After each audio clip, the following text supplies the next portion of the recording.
Welcome to the 99th episode. Almost to 100. Almost commemorative. Of a TV addict. I'm Sasha. Notorious FPG. And we're here to bring you the weekend TV.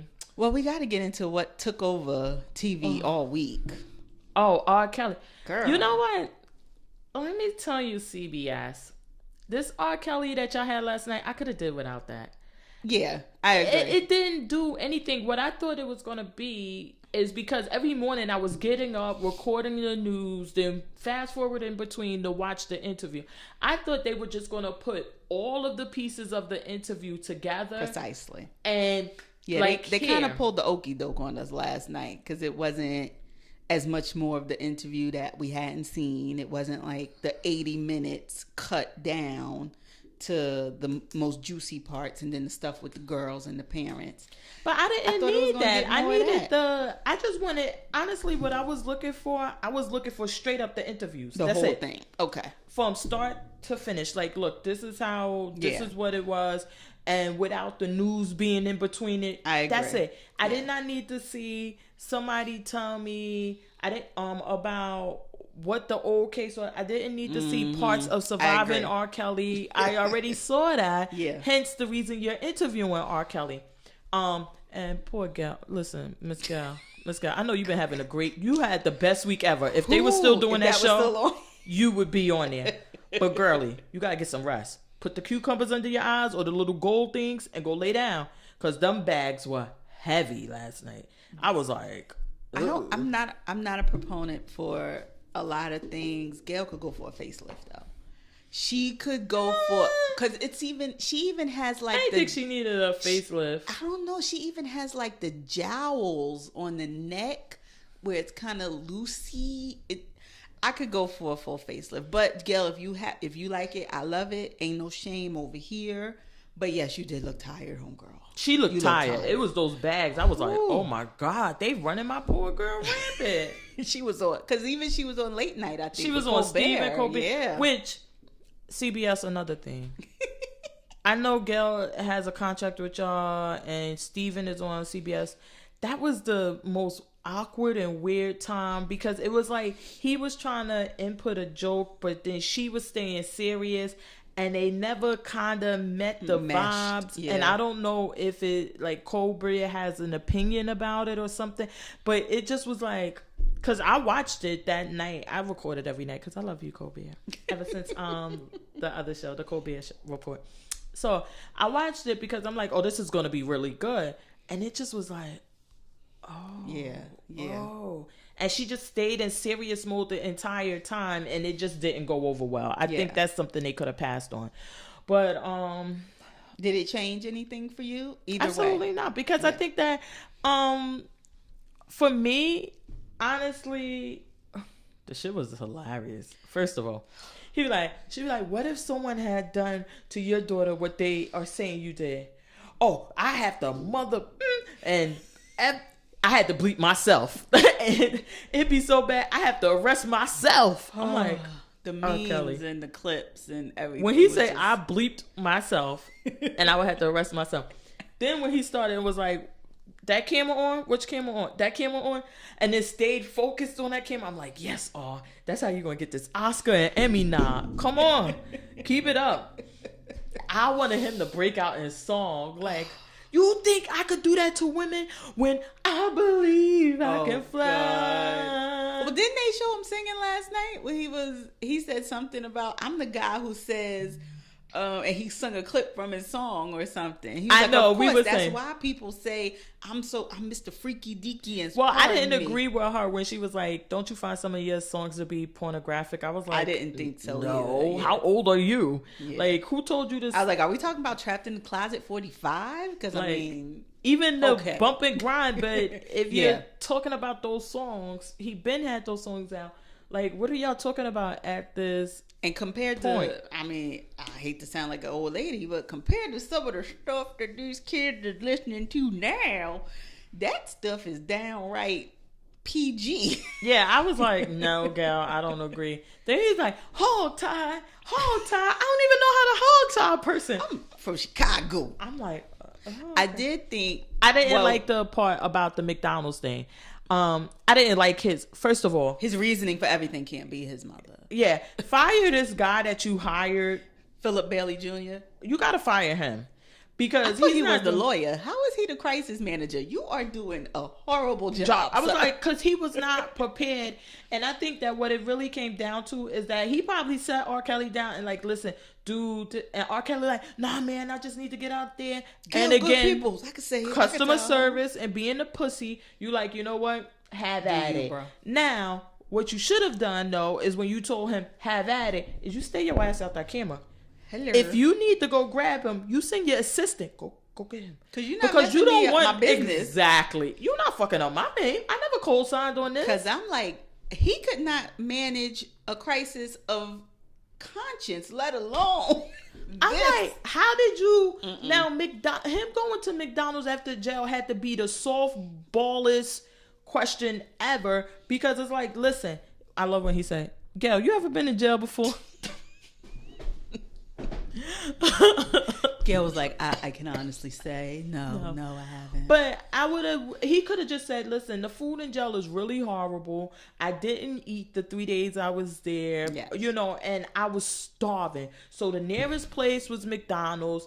I love McDonald's anyway. Try to get that McDonald's money. They're not going to give it to you now. But just in case you get acquitted again, then you could say, hey, McDonald's, remember. And then I wanted a Big Mac. Make sure you get the product placement in there. Fries and a Coke. Don't just say Coke. Say Coca-Cola. Get that placement. And I love McDonald's fries. And left it at that. Well, you were he and Kiki, and don't you think that, like, what was inappropriate about that, Gail? Should I not eat? Right. And left it at, and then when she's like, well, you recorded, and I had my hoodie on. I did not want, it's not like I wanted to be seen. Now, R. Kelly, the only thing you got to get around my brother is fucking McDonald's. Why are you sitting in and eating? You could have ate that in the Sprinter. And then for you to say, McDonald's is one of my favorite restaurants. No, the fuck it ain't. You know that ain't your favorite restaurant. But you could have just He might be a dollar menu lover now, because the funds is apparently, he acting like the funds is depleted. When he talked about having to go to the bank.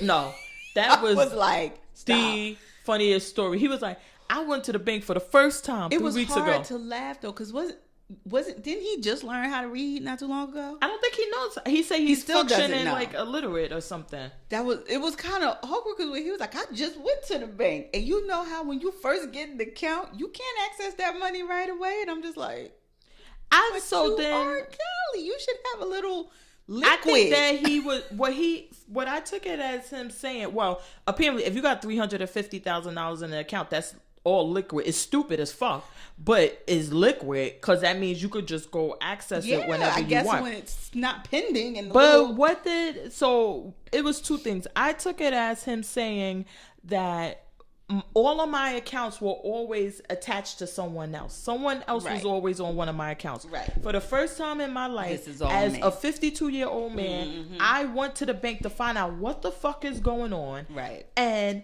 I learned that I had $350,000 in this account, but somebody else's name was attached to this account. Right. So I made the decision to move that $350 to another account because of that reason. When I did that, the teller explained to me that it would take at least 7 days for the money to clear where I can access it. Right. I left the bank. I'm in no rush for $350,000 until the po-po roll up. Yeah, and I went about my business. I think that's why I say, like, this crisis manager, I don't know why you think this is a good look for you. You should have ran, because you could have easily had that explained, and if he couldn't comprehend that, you should have been prepping him to death, or you should have had one of the girlfriends like, listen, R. Kelly doesn't read and write well, so we've been trying to get a handle on his mind. You should have done something to kind of get around that. I don't know why you got that much money in the bank, but whatever, R. Kelly, whatever. And because apparently, well, he's out now, but they rearrested him for child support, which, again, someone else paid. No, he was rearrested right after the interview, and what they're saying is that he offered to pay $50,000 or $60,000 in cash to what's the name, which is always some good negotiation, because you tell that bitch, listen, you want zero or you want this 50? And usually the bitch hungry. She'd be like, give me 50. So you give her 50 and you move on your way. But they wasn't having no parts of that today. So he like, which I wish he would have really take a stand. Because let me tell you, as somebody who used to do child support for a living, I've had clients like, I will sit here. I'm not paying $1 to her. Yeah. You should have sat on there for at least give her a good week of being in that position. And what you should have had your people say is not that I don't have the money, I'm broke. You should have said, I got every last cent of that shit. But I paid her and I take care of my kids, so I'm not giving her any more money. Right. See you in court at the next hearing. Yeah. Because they got to keep bringing you back and forth. So when you know, to kind of get yourself together. Yeah. But you pay, you're out, great. Oh, poor R. But what do you think about the part where Gayle said, Gayle asked him outright, so you have never had sex with anyone under the age of 17? And he said no. And she did not come back with, what about Aaliyah? I think that's another problem I have. Everybody's going to pussyfoot around Aaliyah, and I understand she dead, but then we saw when they made this 80-minute thing, they threw in the part about Aaliyah, you don't want to say anything about it. You should have clearly said, like, listen, when you married Aaliyah was 16 years old. Mm-hmm. And then, again, as he should have been prepared, and which I wish that someone would tell him, admit to it already. They got the documents. You were legally married to her. Yeah. Just say, hey, listen, at the time, Aaliyah and I were really close. We worked together a long time. I fell in love with her. Mm-hmm. Again, the album was called Age Ain't Nothing But a Number. We didn't think that it was, I didn't see a problem. I was 20 something. She's 15. It's not like I was a 50-year-old man with a 15-year-old girl. Right. And then I would also go to point out, but then she was later with Dame Dash, who is my age. But because she was 19, no one had a problem with it. Mm-hmm. She was also with this person who is also my age, and no one had a problem with that. And then throwing some white people just for good measure. What about Elvis Presley? What about these other, but admit to it, because if you won't even admit to this, something that everybody already knows, it fucks up your credibility when you could just admit to it. I'm cool. I did like that they brought that into the special. The special, because I talking to a lot of black people, older black women, younger black women, everybody, it was a question of why now? Why are they going so hard at this now? And it's been known to happen for years, and these men are still praised. But what I wanted to say, another thing was that I know when she said, like, do you like young women? He like, yeah, I like young women, old women. I like all women. I wish that, I wish that he would have just said, listen, that on that Surviving R. Kelly, you seen grown women that I was in a relationship with, who were 40 years old, 30 years old, say that we were in a relationship and they were grown. Mm-hmm. Gal, it's nothing here. It's nothing here. Yeah. I like women. Yes, a lot of them. And as long as you're legal, you could get this D. You want it, gal? Legal D. But no, don't go that far. But just to kind of put it out there, because there were older women who were in that movie. The one who came to the house and was talking about the black room. Exactly. And I was saying, Kelly, fucking hire me. I will Olivia Pope the shit out of this. I will have you stepping in the name of love at a fucking woman's brunch. You would be, let me tell you, it was International Women's Day. You would have been making a song about women and how beautiful they are. You would have had Joycelyn or Jocelyn. I don't know yet. I'm still confused because she calls herself Joycelyn. They call her Joy. I don't fucking know. But you would have had her and her doing the 2-step too. Azriel is so angry though. That's the other one. She's so she was ready to fight Gayle when she was like, I'm not here to talk about that. I'm like, no, that's not what you're here to talk about. You're not here to justify why you have been with this man for these years and cut your family off. And But what is wrong? what you So were this here is the for. thing. I have to and I'm telling y'all, RKelly, call me, because I'm literally about to start streaming your songs just to fuck other people for no other reason. I don't want to hear that shit. My husband love RKelly music. I don't want to hear that shit. But I'm just gonna leave my thing on and play them over and over so you could get some extra coins for your defense. But what I don't understand is what is really the issue. Is it the issue is that hold on, let me back up. I think people took his statement about him keeping women locked up in his basement, but I only let them out to go get shoes from their uncle down the street, that they took it as a specific example of when he did it instead of him being sarcastic about when the girl said, I went down the street to get shoes from my uncle, but you claim that you're being held against your will, which is one of the questions I had during the thing. I'm like, if you're saying no one can leave, how did these women leave? They left. They didn't say anybody tried to stop them.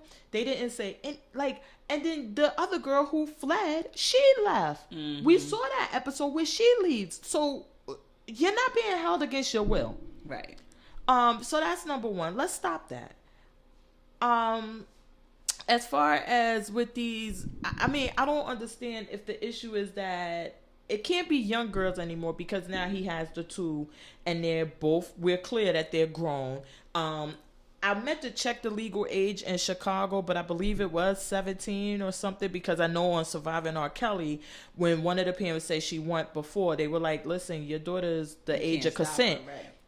Okay, so now, does that change anything? No one wants to have this conversation because they're like, well, it's nasty. But no. If your thing is that he should be locked up, people don't get locked up for being nasty. People get locked up for breaking the law. Right. So if he waited, he sat at the high school that they say he going around looking for girls, and he sat at the McDonald's, and he did all these things, and he said, Sweet 16, he marked it on his calendar. You are 16. Wait, no, he marked the Sweet 16 party, and then he just wait.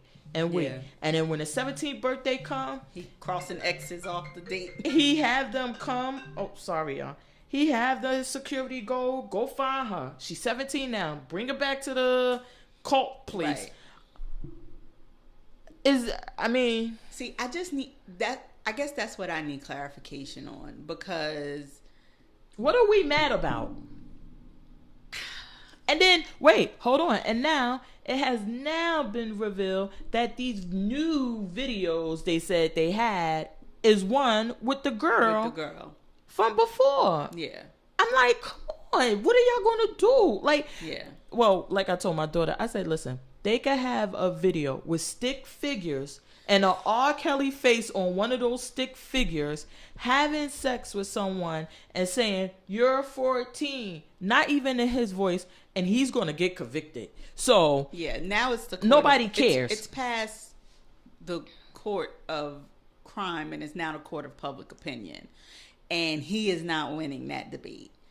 And I don't know what it is to be angry about, because it's the girl. The question is, are you supposed to be more angry at the parents? Now, when he did say about buying the girl, that was a red flag to me, because human trafficking is illegal no matter the age. And that's why I said this guy that he hired did a horrible job. Right. What he should have said is that, listen, these parents brought their daughters around me, wanted me to form relationships with their daughters, right, which I did. But when I stopped paying money to them, then I became a pedophile. Then I became this and that. Then, well, RKelly, now you in a relationship, because I love that he admitted, no, they're both my girlfriends. Yeah. Like, we're not going to have no issues with this now. I'm not going to keep lying about this. And, well, now you in love. Yes, I am. Mm-hmm. Because working with someone for this many years, yes, you are going to fall. It may happen, and I happen to fall in love with them. So, and just leave it at that. I think Joycelyn's father was lying, because they were like, you never got any money from RKelly, and it was like, no. I think that what happened is, and I may be wrong, but I think I'm right. I think payments were made to these families while their daughters were with RKelly, But I think that what happened, because R. Kelly was trying to protect himself, or someone was trying to protect R. Kelly, I should say, that they were sent through shell companies and for different things. And because why do you need a lawyer if your daughter has been abducted and brainwashed and being held captive? What you need a lawyer for? So do you think the payment stopped once there was no longer a crime being committed? She was over 18, no questions asked, and then I don't have to pay for your silence anymore in this relationship? It may have been that. And then when that happened, that's when they started on this crusade that we need to get our daughter back. But I think that they have the lawyer for the specific purpose of being able to cover up anything and to make them look clean. So the lawyer probably went to the lawyer like, listen, we were getting money. Yeah. And he like, well, where did you get the money from? What was the company name? Okay, this and this and that. Well, he won't ever be able to like prove. It was P. Kelly? Okay, you good. Or like, was it from Sony? Was it from the record label? Was it from one of the companies? You could say you provided services to them. Yeah. Because I bet any amount of money, if somebody did an investigation and looked into that, they would find that Joycelyn's parents was receiving money, and they will find that the other girl's parents were receiving money. Because let me tell you something, I watched Surviving R. Kelly, and when the dark-skinned girl's parents say, we went to the hotel and our daughter was there, she skipped school and she's in the room with this grown man. So that's when you're ready to kill somebody. Okay, because I'm with R. Kelly. I have to arrest myself. Yeah. But even if I don't arrest myself, guess where my daughter ain't going to be no more? Yeah. But yet she was there again. Then Joycelyn Fathers tells this blatant lie. Yo, R. Kelly, put me on your team because I'm about to devote a number of hours to this matter. And I really need to be compensated because I'm going to be neglecting my own damn work and other stuff. Because on Surviving R. Kelly, if I'm not mistaken, Joycelyn's father says that he brought them to the concert. He brought Joycelyn to the concert. See, I don't remember. I remember the Azriel one was the one who she got pulled on stage at the concert, and then she was taken into the back, and then it may have been the dark skin one. I don't remember how Joycelyn said that they actually met, that it was a show or what. And then another thing was Joycelyn's mother was prepped to hell because she was like, at the time I was trying to separate the man from the art. I'm like, kudos to her fucking lawyer for at least prepping her. Because what sense did that... Let's get her crisis manager's number. What sense did that even make? If I ask you, a man was charged, there was the video. Even if you didn't see it, you knew the video existed. He was charged with molesting this child, sexual assault, rape, all of these things against this child. He was acquitted. So you brought your daughter to work with him and you say, because I was separating the man from the art, but the man is the art. So what were you doing? No, you were coached to say I was separating the man from the art. You were separating the man from the art when your child was underage. Now she's an adult. You should... I'm sorry. You should still be separating that. But how do you separate separate the man? Because she's making her own decisions now. Wait, separate the man from the art. It should be used as, I'm listening to R. Kelly music, but I don't agree with what he does. Exactly. Not for me to give you my child. Here's my child. Let him stay with you. Let her stay with you because I separate the... No, then why is she not only going to the studios? But wasn't it creepy? Fuck out of here. That if you turned off the pictures and you didn't know what was playing, would you know you was, other than this being girls versus boys, would you know whether you was watching Leaving Neverland or that? Oh, I watched, let me tell you. Like, no, hold on. It was so eerie to me. I watched the whole maybe 10 minutes of Leaving Neverland, cut it off.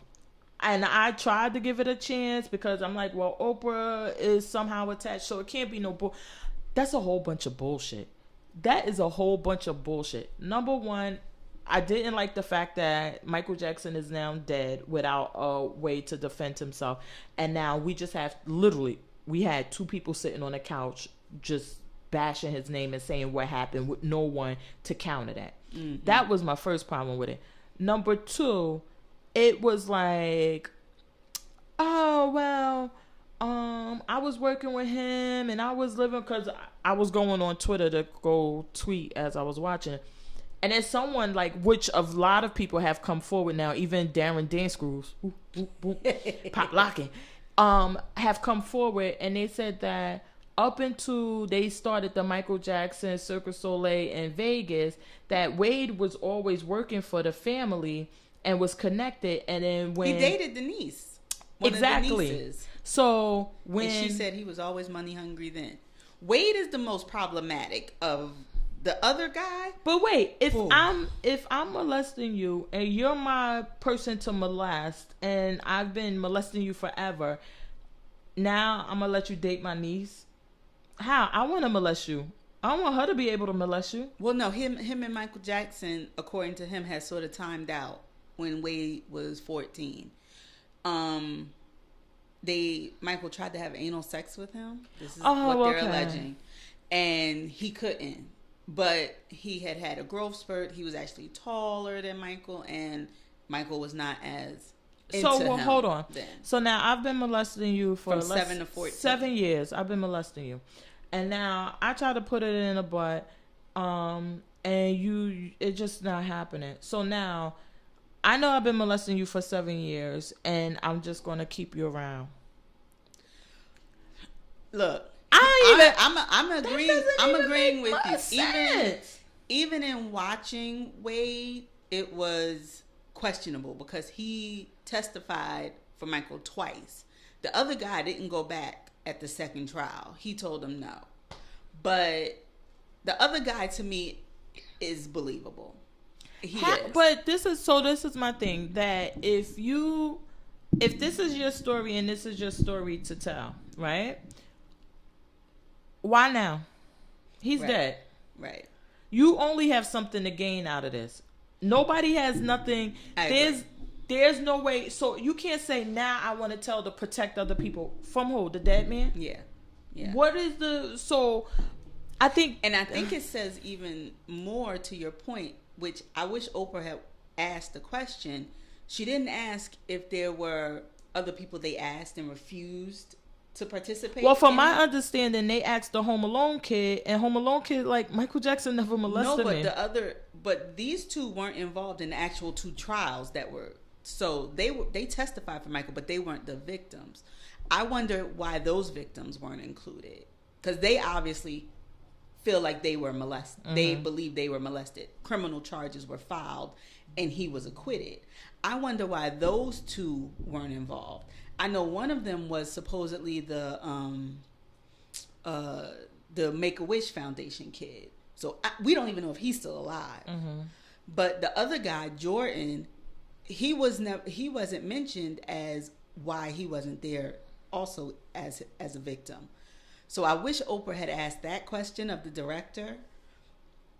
But yeah, I don't know, the guy Safe Chuck, his story, just looking at him, like Wade still looked like, I don't know, it's weird to say it, but he looks healed, because he even said he's on a path of healing, but he's healing. Safe Chuck, he looks like he is in the throes of it. He doesn't know how to cope still. He's not getting along well. He hasn't forgiven his mom for their thing. And the similarities, is the parent stories. Because when you hear I separated the man from the art. Even though I knew these allegations against Michael, I let my son sleep in the room with him. I got memorabilia. He formed a connection with us and became a member of the family. Like, that similarity between the parents and the RKelly parents is crazy as hell. Because they all sound alike. That you were technically putting your children on the auction block. And people were saying maybe it's a culture thing. I have kids. I have sons. I barely let my kids spend the night out because of it. When I didn't want them spending the night out, and it was a thing, a back and forth with my husband, who was not my husband at the time. I really don't agree with it at all. It's just too many other factors.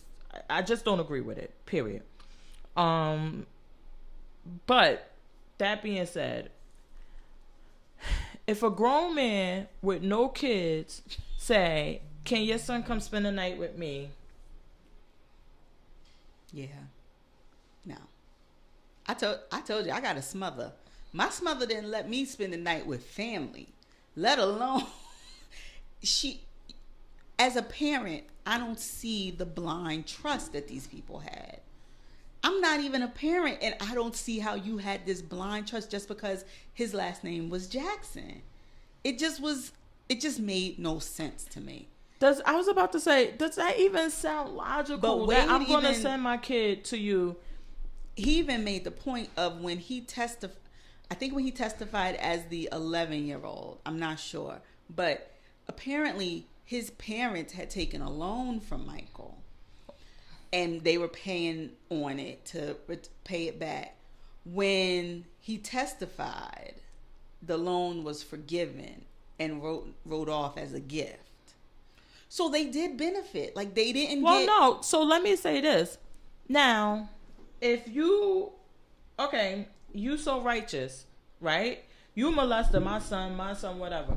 Now, let's just say all of this stuff that you molested my son or whatever, they call him to testify.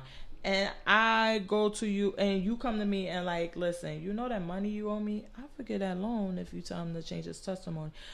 So now what do I say? Do I say, A, go fuck yourself and you can sue me for your money later?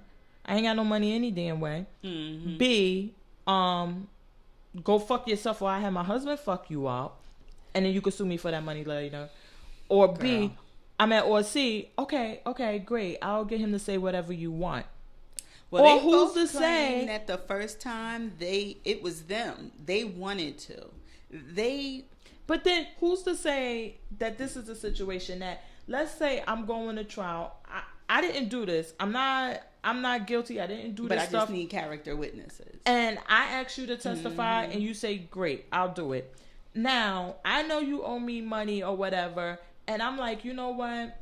I'm going to forgive their loan or whatever because they came. Or I'm just going to do it anyway because you guys, you've been paying. I mean, it's so many. That's what I say. Because he's dead, I just didn't think. I thought it was inappropriate. Then reading and learning the stories about what's the name afterwards. Yeah. That was ridiculous because they're like, this isn't the first time he did it to someone that, I forgot because Darren Danscrews was saying it and he was like that he tried to do it to someone else. Then someone else came up and was like, 10 years ago, he told me someone approached him to do the documentary about Michael Jackson and he said no. Right. He like, but 10 years later, you do this very same exact thing. What changed? Oh, I know. Now you need money, and the Jackson family wouldn't let you choreograph the Cirque du Soleil, and they took you off of payroll. Yeah. So I absolutely agree with you. So how could Wade is the most problematic, and they didn't. I mean, and I know that you want to believe people when they say things that have happened to them. His is the one that's the least believable to me because of all these other things. Mm-hmm. The other guy, though, I gotta say, his got legs. Just his delivery, he doesn't seem like he's dealing with it. Like he's not on a promotional tour.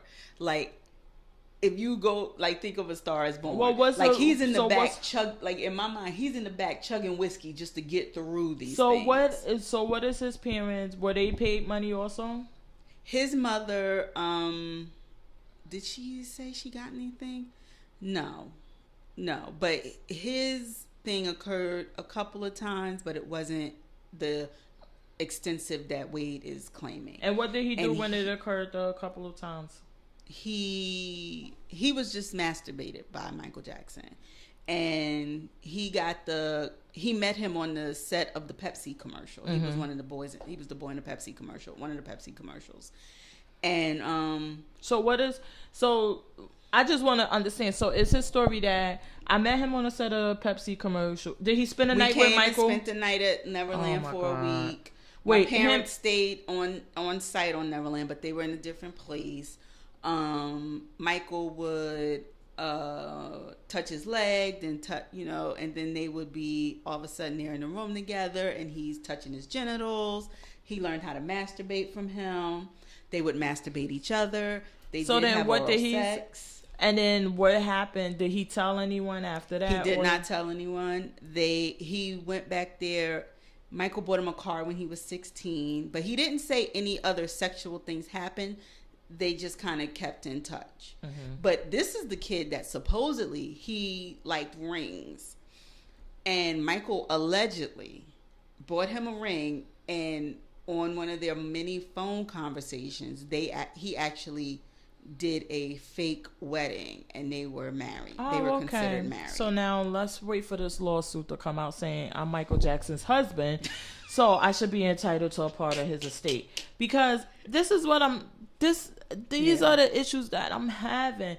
You had all of this time until this man died to tell this story. I agree with that. Now you wait until, and then I think that what you're saying, I think I agree with you, is that if it supposedly happened to all of these people, or to more than you two people, why is it only you two, Wade, who we all don't give any credibility to, and then this one guy who's saying, hey, it happened 2 times, I never told anyone, he tried to marry me. Yeah.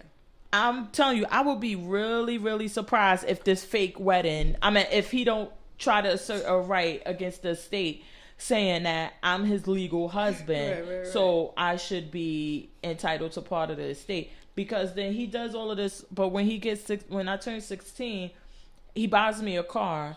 And why would he buy you a car when he likes little boys? He wanted to be a movie director, and Michael was telling him, you're going to be a little mini Spielberg. But he doesn't say that there was actual sexual stuff going on as he got older. But neither one of them, according to them, told their parents until they were grown. They were both grown when they told their parents. And they both have strained relationships. Okay, wait. I told my parents when I was grown, Michael Jackson was dead or alive? Because they're pretty old. No, he would have been... Would he have been still alive? No, he would have been dead by the time they told him. How old is Wade? Wade got to be 30-something. I didn't realize he's been dead 10 years. So he's been dead since 2009. So Wade was married with a child when he told. And the other guy... How old is Wade? What's his name? Wade Robson. Is he 35? Exactly. That's what I'm saying. So he would have had to be grown before Michael Jackson died. Oh, yeah. He was grown, but I'm trying to remember if he was dead or alive when they're saying they told. I can't remember. Yeah, he's 2 years younger than me. I can't remember if they're saying he was dead or he had to be dead. But that's so my point is that if you're saying I waited till I was grown to tell my parents, okay, I'm going to give you the benefit of the doubt and say that. But you were grown when he was alive. Yeah. You were so you were grown. Wade said that he had dinner with his wife at the Jackson's residence. I think he's saying the week he died. He had dinner there, and he said he was very drawn, he was very skinny. You could tell something was going on. He disappeared for a long time. Why you ain't offer him some sloppy toppy, Wade? Shut up. I can't. I'm not spending no more time on it. Just so it's clear, I don't want to say something did or didn't happen or what this man did. I don't know. Right. But I find it really peculiar that someone would wait until this man is dead and then he has no opportunity to defend himself. He doesn't even have an opportunity to say, this never happened. Yeah. Now we have one side story, and I think that they were talking about it like the feds were investigating him about the child, and they never even came up with anything. But yet these two guys, one guy, because Wade, from my understanding, is the one who kind of put the movie together or got the biggest part of putting a movie together. Oh, okay. But they claim they got, I guess they make money, maybe they make money on the back end or something. Because according to the director, neither one of them got paid. I'm just telling you. So let me tell you how this works. They made no money off of this. Allegedly. First, and then Wade has a GoFundMe, but you can only make the donations in amount of at least $250, nothing under. But wow. Let me tell you how this works. So I want to get you money, right? But I don't want people to know I'm giving you money. So we got a couple of options here. Go start an LLC, right? Right. Don't put your name on a thing. Put somebody else, and then I'm gonna pay the LLC, and then somehow magically you'll get that money. Get that money. Yeah. Or you got a good friend. But most of it is done through the corporations, because then it's like, okay, I paid the corporation, and then the corporation then in turn pays you. Yeah. But I never paid you. Right. And you never received any money. Yeah. Yeah. I mean, you can't, that shit, let me tell you, it'll go round and round, and then you'll be like, well, who corporation was it? Yeah. And you don't know anything, but trust me, nobody coming out of the goodness of their heart. Yeah. And then you got an Oprah special and all of that. Oprah did ask Wade specifically about, because he apparently tried to sue the estate in 2014, but his case was thrown out. What he tried to sue him for? For when he finally had told his truth, he brought charges against Michael Jackson's estate. Oh, okay. When he revealed what had happened to him. And Oprah asked him, she said, well, you weren't doing that for no reason. You were seeking financial justice. And he was like, oh, this was just a way of me dealing with my healing, blah, blah, blah. So she did ask him about that. But like we said, I was surprised she didn't ask why nobody else was involved in it. She didn't. Fuck Oprah this week. I'm really not. Because I don't Oprah and Gayle was... I think that she has to be careful, and while she should have the right to do as she wishes, I think she needs to be really careful, because people look at her in a certain light, and when she does certain things, people give credence to it because more it's so, right? Oprah. You really need to be careful what you choose to do. Now, if you wanted to have the Jackson clan up here and have a whole Jerry Springer thing going on, or what was the old guy, the white with Donahue type deal going on, then have at it. No, she just read a prepared statement from the Jacksons, and that was it. But she should have literally said, like, listen, I don't know if you guys are telling the truth or not. They could have did 2 separate hours. Just did then an hour with them, or half hour as a rebuttal. Yeah, and if they didn't want to participate, should have said, listen, I don't know if you guys telling the truth or not, and I think you have a right to tell your truth. However, I cannot be part of that because this man is dead, and I can't get his truth. Now, if you had a RKelly video, Michael Jackson peeing on you, listen, we're going to play the video. Y'all think what the fuck y'all want. Well, I don't think you could play the video. No, with him not being there, right? No, about them being young, if they underage. Because remember, that was the whole thing with the RKelly, and the guy said it again last night. He was like, it was like, okay, what do we do with this video? This is, I think it's child pornography at this point. So it was like, we got to get rid of this video or whatever. And so maybe, I don't know. But anyway, let's move on. Because I can't with that one. Well, RKelly is good. It was plenty of other TV on this week. What else did you watch? I watched Top Chef. Oh, okay. Michelle. I thought it was the right choice to send Michelle home. I don't. And let me tell you why. I think that Eric is being kept on for the wrong reasons. And this is when I say about us as black people that we have to be really careful about inclusion and other things. Because, yes, we want to be included. But once we're in, we want to be treated like everyone else. Mm-hmm. We don't want a little thumb on the scale because we're black. Right. Now, we have, of the judges, I think at least 3 of them commented on the fact that what they were eating, they had to keep spitting stuff out. Because whatever was in there was not ground up properly so that you wouldn't be spitting it out. Yeah. When the last time you ate a meal that you had to spit stuff out and you were like, that was the best fucking meal? I agree with you with that. Yeah. And it was like, so how do we get around that we have people literally saying we are spitting stuff out? I understood what Tom was saying about that he doesn't feel like she bought enough Chinese. But if she bought any and you're not spitting out her food, shouldn't she kind of get that? And Tom, you said that her dish was great. You loved it, this and that. And I believe, I should have wrote it down when we talked about it. But remember, there was an episode and the person didn't even do anything with the challenge. What was that one? And I remember, I gotta go back to TV Addict because I remember I made a big deal. Like, listen, if you could just choose to not go along with the challenge and just cook something and it's really, really good, then that would kind of set the precedent that everybody could just start doing it. Yeah. I don't know. I think that Eric got saved because he made that statement by I'm introducing foods that no one is what's the name used to, blah blah blah. And I think that's really why he got saved. Yeah. I just don't see any other reason. I thought that he should have went home. I thought Michelle should have stayed. Or I could have, honestly, they could have both went home and we could have got it popping with Kelsey and what's her name. I would have seen that. I could have seen that more than both him. I don't know. I agree with you that having to spit it out and everything, but they all talked about both of their flavors being good. And I think at this point, which is what happens when they get to the end, they nitpick. And the fact of, I didn't think hers looked that appealing just because when you think Cioppino, those little fish with the eyes she always liked to use. Yeah, but that was some thick ass sauce she gave them. And Cioppino is like soup. Like, it's supposed to be like, I get a little fish and a little broth, and it's thinned out. That shit looked thick and viscous. Well, I think that, and even the other lady was like, I think even Padma was like, I really wish she had did a broth with it. Well, I think, and Tom always kind of cautions him about that. And he's like, had you not called it that, we wouldn't have expected that. And then we would have... Seafood stew. We could have been okay with this.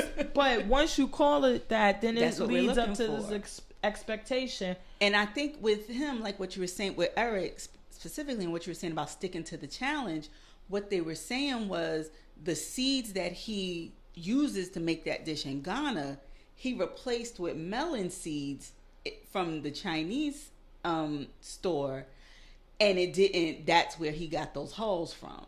So it was bad that they had to spit it out, but it stuck to the challenge of meshing your food with the Chinese food that you have available to you. So it's 6 in one hand, half a dozen in the other, I guess. I don't know. I'm just not. If he makes it to the, I was surprised at the girl that won though, because I guess it was more with the flavors. Because her soup, I was wondering how she meshed the two. Because the matzah and I think because she didn't use matzah ball. I meant the matzah mix or whatever. Oh, she used what they had there. Yeah. Okay, all right. Because I was like, tell me again how she meshed the two.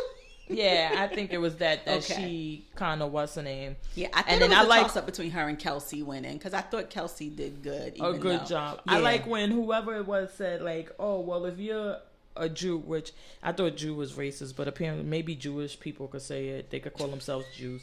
She was like, oh, this tastes like, she said, this reminds me of Christmas being a Jew because you always getting Chinese food and it's the perfect blend or what. So when she said that, I'm like, okay, you gotta kind of give her a nod for that. Yeah.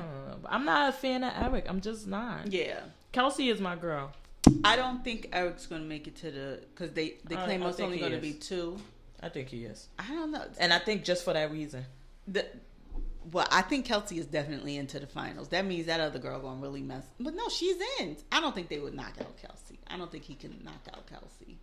We'll see. The other girl's definitely in the finals. So apparently the other 2 have to have some sort of cook-off for their spot. Wait, how is she in the... No, I didn't think that she was automatically in the finals. I thought that's what Padma said to her. Your win means you are going on to cook for the finals. Oh, wait. So then I misunderstood. I thought when she said that, meaning like, just like how Kelsey, now you're going to be cooking and now Eric, but then y'all 3 will cook and then 2 will go in. So that means you're moving to the next level. I took it as... Hold on. We got to stop being Joe Button and them. We got pontificating. We got Google. What's her name? Sandra or something? Oh, no. Is it? No. That's not her name. Let's go Top Chef. I forgot what her name was. Top Chef season 16, right? Mm-hmm. Sarah. Okay. Look. Just wanted to say who will go to the finale. Tom reveals in a twist that only 2 chefs will get the chance to serve their full menu. Only 1 chef will emerge victorious. Okay, so they all 3 of them are cooking. how are they going to decide which two get to serve? That's what I'm saying. So I don't believe that she's automatically in. One of the ones. She just has to. It was just that saying like, "Oh, you're moving to the finals because you were there." Okay. And then they kind of did. Now y'all all three are going to cook, and then two. But I'm pretty sure Eric's going to be one. I'm really sure that he's going to be one. I wonder how they're going to determine that. Is it going to be by menu? Is it going to be a quick fire? Well, usually what they do, because I believe they did this before, and what they did is they like give us one. Oh wait, am I getting this confused with Project Runway? So hold on, bear with me. I watch a lot of fucking TV. That they say, okay, give us one of your dishes and let us taste it, and then based on that. What? Because is that Project Runway? Girl, that does sound like Project Runway. Because at the finale, they make you show one of your looks, and then they say who could show at Fashion Week. I don't know. Probably the same shit. It's all Bravo. It's all Bravo. It's got the same damn. Well, we'll see. So those are our three. We got Kelsey. Kelsey is my favorite. What's the other one's name? Eric, and the other girl you just said. Sarah. Okay. So those are our three. Sarah's the one from Kentucky, Paducah. What do you think about this season? Because the thing is that I've had this problem. I think it hasn't been lately. There haven't been that many seasons that I really cared about. But for me, it's like once I get to a certain point of the show, I really stop caring, and it doesn't kind of hold my interest anymore. I know the season where. What was the Asian girl name? And she was the first person in Last Chance Kitchen that came back to the what's the name? I was really into that one. I think I was jumping up and yelling and screaming when she won. An all-star one with my girl that does the hotel commercials now. I was into it from the beginning, and then the earlier seasons with Kevin and all of them, I was into. Yeah. But lately, once it gets down to this point, I've been in longer than before. Because before, it'd be like 10 of these motherfuckers. I'll be like, all right, I don't care no more. Pick any of these motherfuckers. I don't care. Yeah. It does fizzle out close to the end when you don't really have a horse in the game. Like, kind of for me, David was the Jersey boy. So once he got out, I was like, okay. I guess I'll finish watching to see who wins because I was pulling for the Jersey guy. I love Kelsey, and she's been my fave since the beginning, and I could care less who wins at this point. Kelsey is not my fave. I do like her, and no, I was saying she was my fave. Yeah. No, I know. I'm just saying she hasn't been my fave in ever. I don't know. She always crying when she talk about her baby. I know it's a beautiful thing, but I'm like, come on, girl. Get it together. I think that you know what? I think that if they wouldn't make it left the kid, if they wouldn't make it look so cheesy trying to get content, that it wouldn't look that bad. But I do understand, maybe because I'm a mother also, is that guilt of leaving your child and then if it doesn't work out. Because I know when I went to school, post-grad school, my whole thing was, I just felt so guilty. Like, how dare I go to school when it's not necessary for me to be able to provide for them? I could provide for them now. And I'm leaving them and missing time out. And and this ain't bullshit. Like, I'm going to school. This ain't even a reality show. Right. And I felt like that. And then even felt like that afterwards. Yeah. So I think that's maybe I could empathize with her more because I have children and I've been in a situation where I didn't even have to leave my kids for any period. But I wasn't spending that much time and the guilt you feel about it. Yeah. So I think the way that the editing and everything is making it look really cheesy. And I know I mentioned it look like that she just keeps pulling out that card and throwing it. And I think I said that when she did the Muhammad Ali challenge, that yes, I believe this lady is really suffering through these feelings and the guilt. Yeah. But the way they're editing it, it's making it seem cheesy. Like, okay, so every time you're just going to say this. When as opposed to... Because even when her mom came in and she was like, who's watching the baby? Yeah. I love the way her mother said it because it was almost like, your husband... The father, like, I don't know. Who else am I going to And who watching him? Exactly. Shitting me. But see, they didn't get that part on camera because that would have been funny if she said, and who's watching him? But also with Eric, though, And I don't think anybody clocks him with this whole West African thing and this. And then his sister come like, well, Eric was born in the States, and so he really doesn't know, and he had to go back, and then he did his thesis. I'm like, hold on now. What? You couldn't tell me this motherfucker didn't. Oh, I knew he wasn't born there. He's born in Brooklyn. He's from Brooklyn. No, I thought he was from Brooklyn, meaning that and plus, hold on. See, here you go, be a racist, fresh off the boat. You just thought he was fresh I off always the boat. say, I tell you, somebody told me they were Jamaican or something, and then later told me they were an immigrant, and I'm like, oh, I just thought you were from Brooklyn. Everybody from Brooklyn. Jamaican, like, isn't that Brooklyn? You're the worst. The worst. When he said he was from Brooklyn, I didn't. By way of. You just figured by way of. I just thought Ghana. he was from some, because nobody's from Brooklyn. You're from somewhere, some island or somewhere. So that's what I always thought. But my brother, you've been laying it on. I don't think pretty he's gonna win. Thick. I don't think he's gonna win. But let's be even with Kelsey, even if she doesn't win. Getting to this state, Top Chef's name carries plenty of weight. And you can still put on your restaurant, Top Chef's own. Let me tell you, and what y'all know from all of these weeks of listening to us, Fat Pretty Girl doesn't have any kids. Let me tell you, it doesn't matter. Right. All you're going to remember is that I left my kid to go do a competition that I did not win. And it's mind like, you, her kid is a baby too. He gonna be like, you was gone, heifer? I didn't know. We don't. Let me tell you. You think when you have, you don't ever want to have children, but let me tell you, as our friend Mia could tell you now, that is shit real. don't matter. No, I know. You be like, that baby ain't even know you were here, not here, wherever. He said, you remind me of who you are. And you like, oh my God, do you think he remember that I left him? No, I know. For 2 hours. I think I applauded her for the fact of, and I just think the producers have run it into the ground and beat me over the head we with agree it. on that. I think they're making it because cheesy. In the beginning when she was talking about how young her baby was, I was like, bitch, and you here?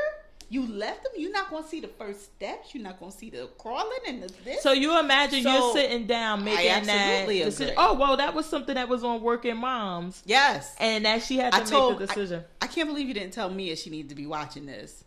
Oh, I thought she just watches Baby Murder every day. Oh my God. Her favorite channel. I told her, I was like, you have to watch this show. It is hilarious. I was telling her about the part with the instead of pumping and dumping, the mom, she says she pumps it and puts the skull and crossbones on it. She says, because when he's being a little asshole, that's the milk he's getting.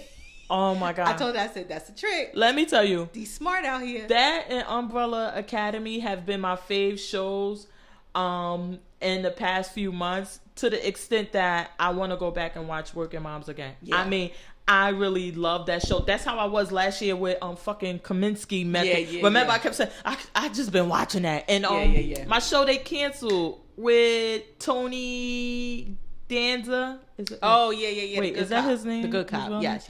And I love that show, and I'm like, I got a pick for you today. Then wait, are they gonna get it back on? No, it's not that. No, but I got a Netflix pick that I've watched like 5 or 6 episodes of. I think you're gonna like it. Wait, I ain't even getting no pictures. So don't judge me. She trying to do her homework now while class is going on. Yeah. Because I totally forgot about pics. Well, let me tell y'all what I've been doing though. Oh Lord. So, y'all know I love my murder shows. And I have gotten so bad with these murder shows that now I like to go to sleep the murder shows. And I want to hear the murder shows as I sleep. So, and if I wake up soundly? Yeah. So if I wake up in the middle of the night, I then want to make sure my murder shows are on. And of course there's a channel for that. So murder.com. I have that one on all the time. Oh my God. But what I was watching, I was watching it today, as I do every day. And one of the episodes, it was the craziest thing. And I'm explaining to my family, and they're like, girl, go get a life. But the guy, what he said is that he picked up a hitchhiker. Right. Gave the hitchhiker. Mistake number one. He gave the hitchhiker a ride, but he's like, then it dawns on me that I don't want him to know where I live. So when I got close by, I said, okay, this is the furthest I can take you. I can't take you any further. And the guy is like, no, keep driving me, and starts beating him up.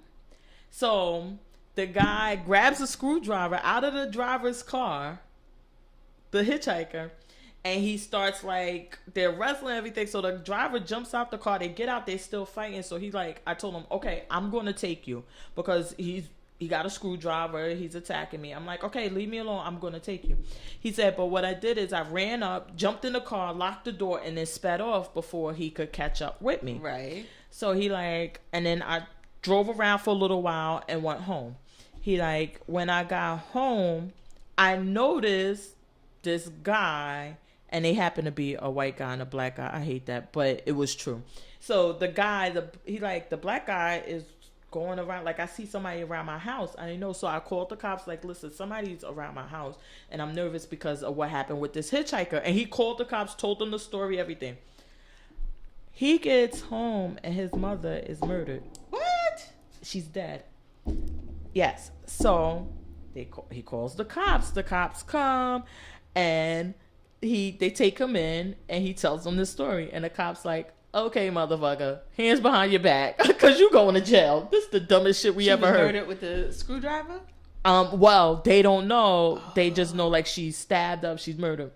So they keep questioning, but they could really never prove. But the guy had left blood and DNA. So they take it, and then all these years later, they get a match. And the guy is in prison, and then more years later, he gets out of prison. So they finally go where he's at, get him, bring him in.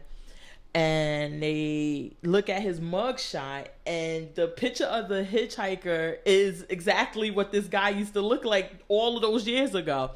So they start asking him questions. He's like, why would I kill somebody? This and that, a black guy. Because the cops even said that. So you mean to tell us some black guy was walking around there? And he like, yeah, I'm telling y'all. Nobody believed him. So, and they like, and the mother had life insurance. So, he killed her for the money. So they keep asking the black guy, and then finally the black guy like, listen, I'm just going to tell y'all the truth.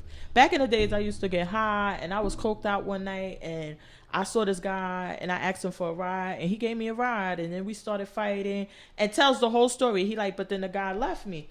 He said, so I got mad, and I started walking in the direction he was going. He says, but I was coked up and wanted to just go in somebody's house or whatever, and I'm looking at the houses, and all of the houses have their lights on.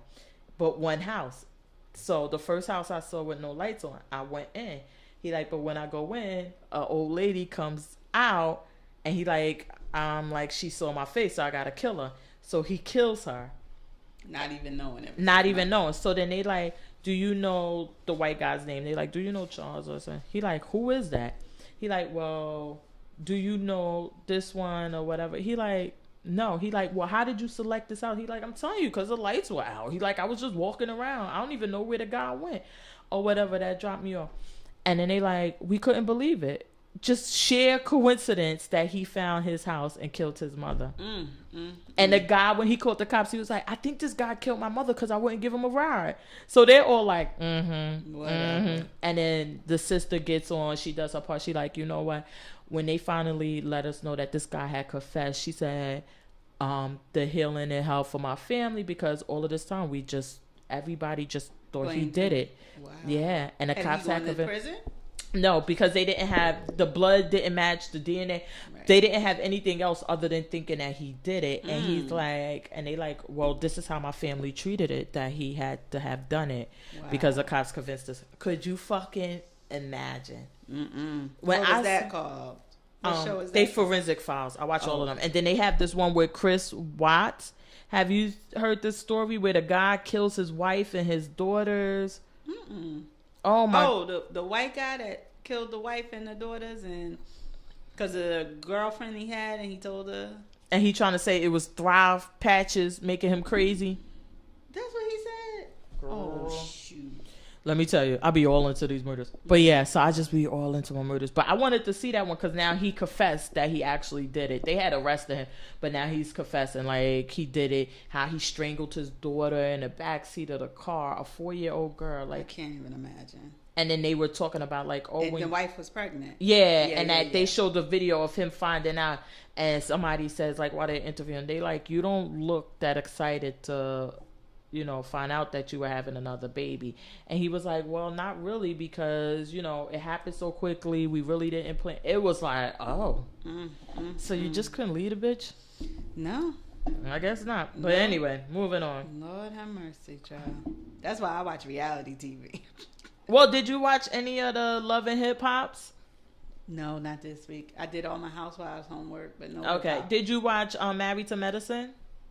Yeah, the little intro to the LA girls. Yeah. Yeah. The only thing I don't like about these crossovers, Bravo, we don't need them. We don't need them.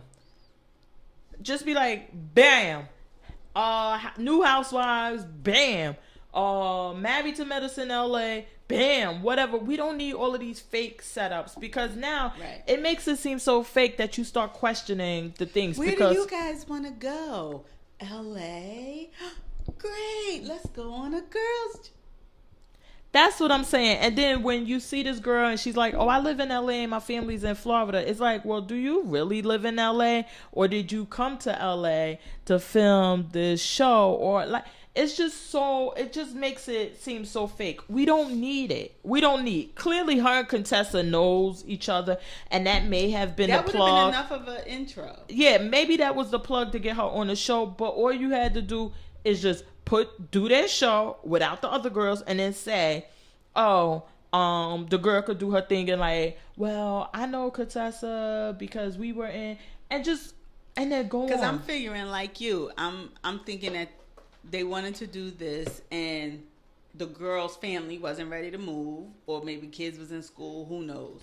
So she's there by herself and like, oh, my husband might be coming, might not. You know he coming. Stop it. But then when we get this intro episode, no Mariah, no Toya, no, like, well, why are we even going here? Why even just have Contessa introduce her friend? I didn't mind go back there. I didn't mind that part. I just don't like the fake setup because it makes me question everything. Because now I'm looking at them like, are you really a doctor? Are you? It makes me start questioning things that I shouldn't have to question because it's unnecessary. It doesn't. It does that. So now, do you think if they wouldn't have had this episode, would you not, or would you watch Married? That's my point. If you weren't going to watch it, you weren't going to watch it. If you were going to watch it, you were going to watch it. Them going on one episode does not change or sway my decision either way. Right. But absolutely. It does make me call into question some of the facts about the shows. And why do that? Yeah. Why fuck with your credibility when there's no need? It doesn't change anything. But anyway, so now we got all new girls. Yes. I like Contessa friend. Yes. She was a nice ball of fun. Yeah. The boyhead one, let me tell you. I'm going to tell you the same thing like I tell Tamar. Everybody ain't got the head for bald head, and you ain't got it. You need a wig until that hair grow back. Tall. Yeah, but that head ain't right. That ain't right. You don't even look cute. Some people have the head for that. Yeah. No, I know what you're saying. Or a low cut, but you don't have it. Tamar doesn't have it either, but nobody, she don't have any real friends left either, so nobody says anything. But it just doesn't, I don't know, it doesn't look, and then you're a psychiatrist, but we see you walking down the hall talking about people blood work. The fuck are you talking about their blood work for? I was confused. So that's what I'm saying, like, I don't need this fake shit. You a psychiatrist. Dr. G was a psychiatrist. We know what psychiatrists are and how they work now. Right. Look, if our dumbasses ain't know from on our own, right. We now know from watching the Atlanta girls what it looks like, how their practice is set up. It doesn't involve access for blood work. She did say, though, that she deals with a lot of indigents. So I was wondering if that was something, like they were brought in off the street, they were checking them for maybe to see if they had allergies or were why you care infectious. I don't know. Or you need to know they on drugs or not. Saying maybe that too. Maybe they checking to see if they high, already got something in their system that's gonna. If they're having a psychotic break, maybe you're trying to see if they're high on something before you give them some do he have any Xanax or whatever. I don't know. You got any George, like, it just was such a stretch. It was like, yeah. oh, here we going. Here we go. Mm-hmm. Here we go. I like the little two dumb ones. I like the promo when they said, "Do you think being married to doctors makes you smarter?" And she's like, "Absolutely." I'm like, oh, and that was, we got 2 Toyas for the price of 1. And that's another thing. I don't like the one that's already in movies and stuff, even though they're in LA and it's to be expected. Because I always think that you're faking. She absolutely is. And you know that you got to stay on and what you're doing. Like, I just don't like it. Because first of all, she looked more coming to America than Wakanda. I'm just saying. Well, I think that, listen, hold on now. You know we black people. So, Africa is Africa. Just all the same. Yeah, okay. Even though, was Wakanda in Africa? It was a nation. It was on a continent. Yes, continent, right? Yeah. So we just think it's. I was just saying with her hair, her earrings, all I kept hearing is, as you wish. And yeah, I think that's where it came from. And she's just like, I'm like, they're all in Africa, right? And then that damn, not Mariah. Heavenly. They got to stop with these wigs. Ladies, I'm not taking it from y'all because I go on my IG and I see these people with nice wigs and they put them on their head correctly. Y'all are not going to do a whole season with these horrible wigs again. I will not tolerate it. Touching your eyebrows. I will not with these crooked ass fake parts and the hair not laid out right. I'm not doing it this season. I'm not. I'm telling Andy now. Andy, I'll cancel y'all. Now, see, I don't think we're going to have that problem with LA because, like they said, they're in a part of the country that's already so visual driven. These ladies are going to be laid. Even the lady with the bald head, she ain't never going to be caught without an eyelash, an earring, lipstick. She may not have no hair on, but the face will be. She ain't never going to have a fresh face. Well, I think that my issue is becoming with Bravo. I'm just starting to get, I don't know. It's like everything is all set up and everything. Like, we're not getting anything. I don't know why, though, with us, though, it seems so fake. But I'm going to tell you where it didn't seem fake. And I know it's set up. That damn Mexican Dynasties. Oh, hold on now. That's my new fave show. Girl. Well, I said I love them. Fake. When they was like, do you know a song? Cheer up, let's do a song. And they start, you cheer up, everybody loves you. I said, if y'all don't shut the fuck. Let me tell you. When I said I love that show, and then I love the old one, was like, what can I say? She was asking me about the gold lip gloss. She was like, oh yeah, only you go. It's good for you. Yeah. I'm like, oh my God. When and I then said she I love said, this show. oh, is this the ugly one? And he was like, she called me. No. When she said ugly, she don't mean ugly. She mean pretty. And he's like, well, you must really be, you really ugly. But I thought she said it to the girl's son. She did. Oh, okay. But they were, I guess he was upstairs with his cousins and just telling the father when he came up there to talk to the twins, and he was like, she called me ugly now. She called them adopted, called me ugly. She just a mean old heifer. Yeah, she is mean. She is mean now. With her scrunched up face and stuff. All of that surgery. Oh let me my God. And then the one, the son with the voice. La voice. I don't, it's a bad contract. They're going to have you by the bolas. Oh my God. They are just But so I guess crazy. that has to be something. I was wondering, like, how are they getting so free to talk about this when the voice is on NBC? But I guess because of that Mexico, one's only in Mexico. Yeah, and it's different. So I'm like, oh. Yeah. And then I do believe that the voice, was it a show that started in America or did it come from somewhere else? See, I don't know, because they have a voice UK, they have a voice Mexico, they have a voice China, so they have voice all over. So I don't know where it started. Yeah. Because Jennifer Hudson and oh my God, I love Tom Jones are judges on Voice UK now. Oh my God. So they have these tandem ones that are going, and I don't know how it works too, because there was somebody that was on The Voice here that actually was on Voice UK too. So I don't know if you don't win, you can cross compete or see if you win another one. I'm not sure how it works. But I was really surprised that they were allowed to discuss the terms of the contract. Yeah. So I'm like, NBC, are y'all lacking? Right. Like, don't. And I know, I think NBC owns Bravo too. So yeah, they do. That's why I say, are y'all lacking? Like, how y'all lacking? The family business. Yeah, don't put that. No. But yeah, them damn Mexicans are hilarious. The Help is hilarious too, because when they in the kitchen, voice is. I'm like, why does he sound like a teenage boy? He was like, he can go high. His voice is so beautiful because it can go really high, but also really, really low.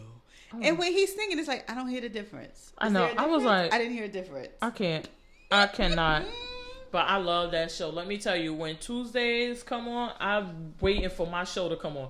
I love that show because if they nothing else, they're entertaining. Oh yes. The other one, you watched New York. They came back this week. I watched New York, Atlanta, New Jersey, part of, and then I had to stop because I'm like, I just can't. My cells are leaving me, my brain cells.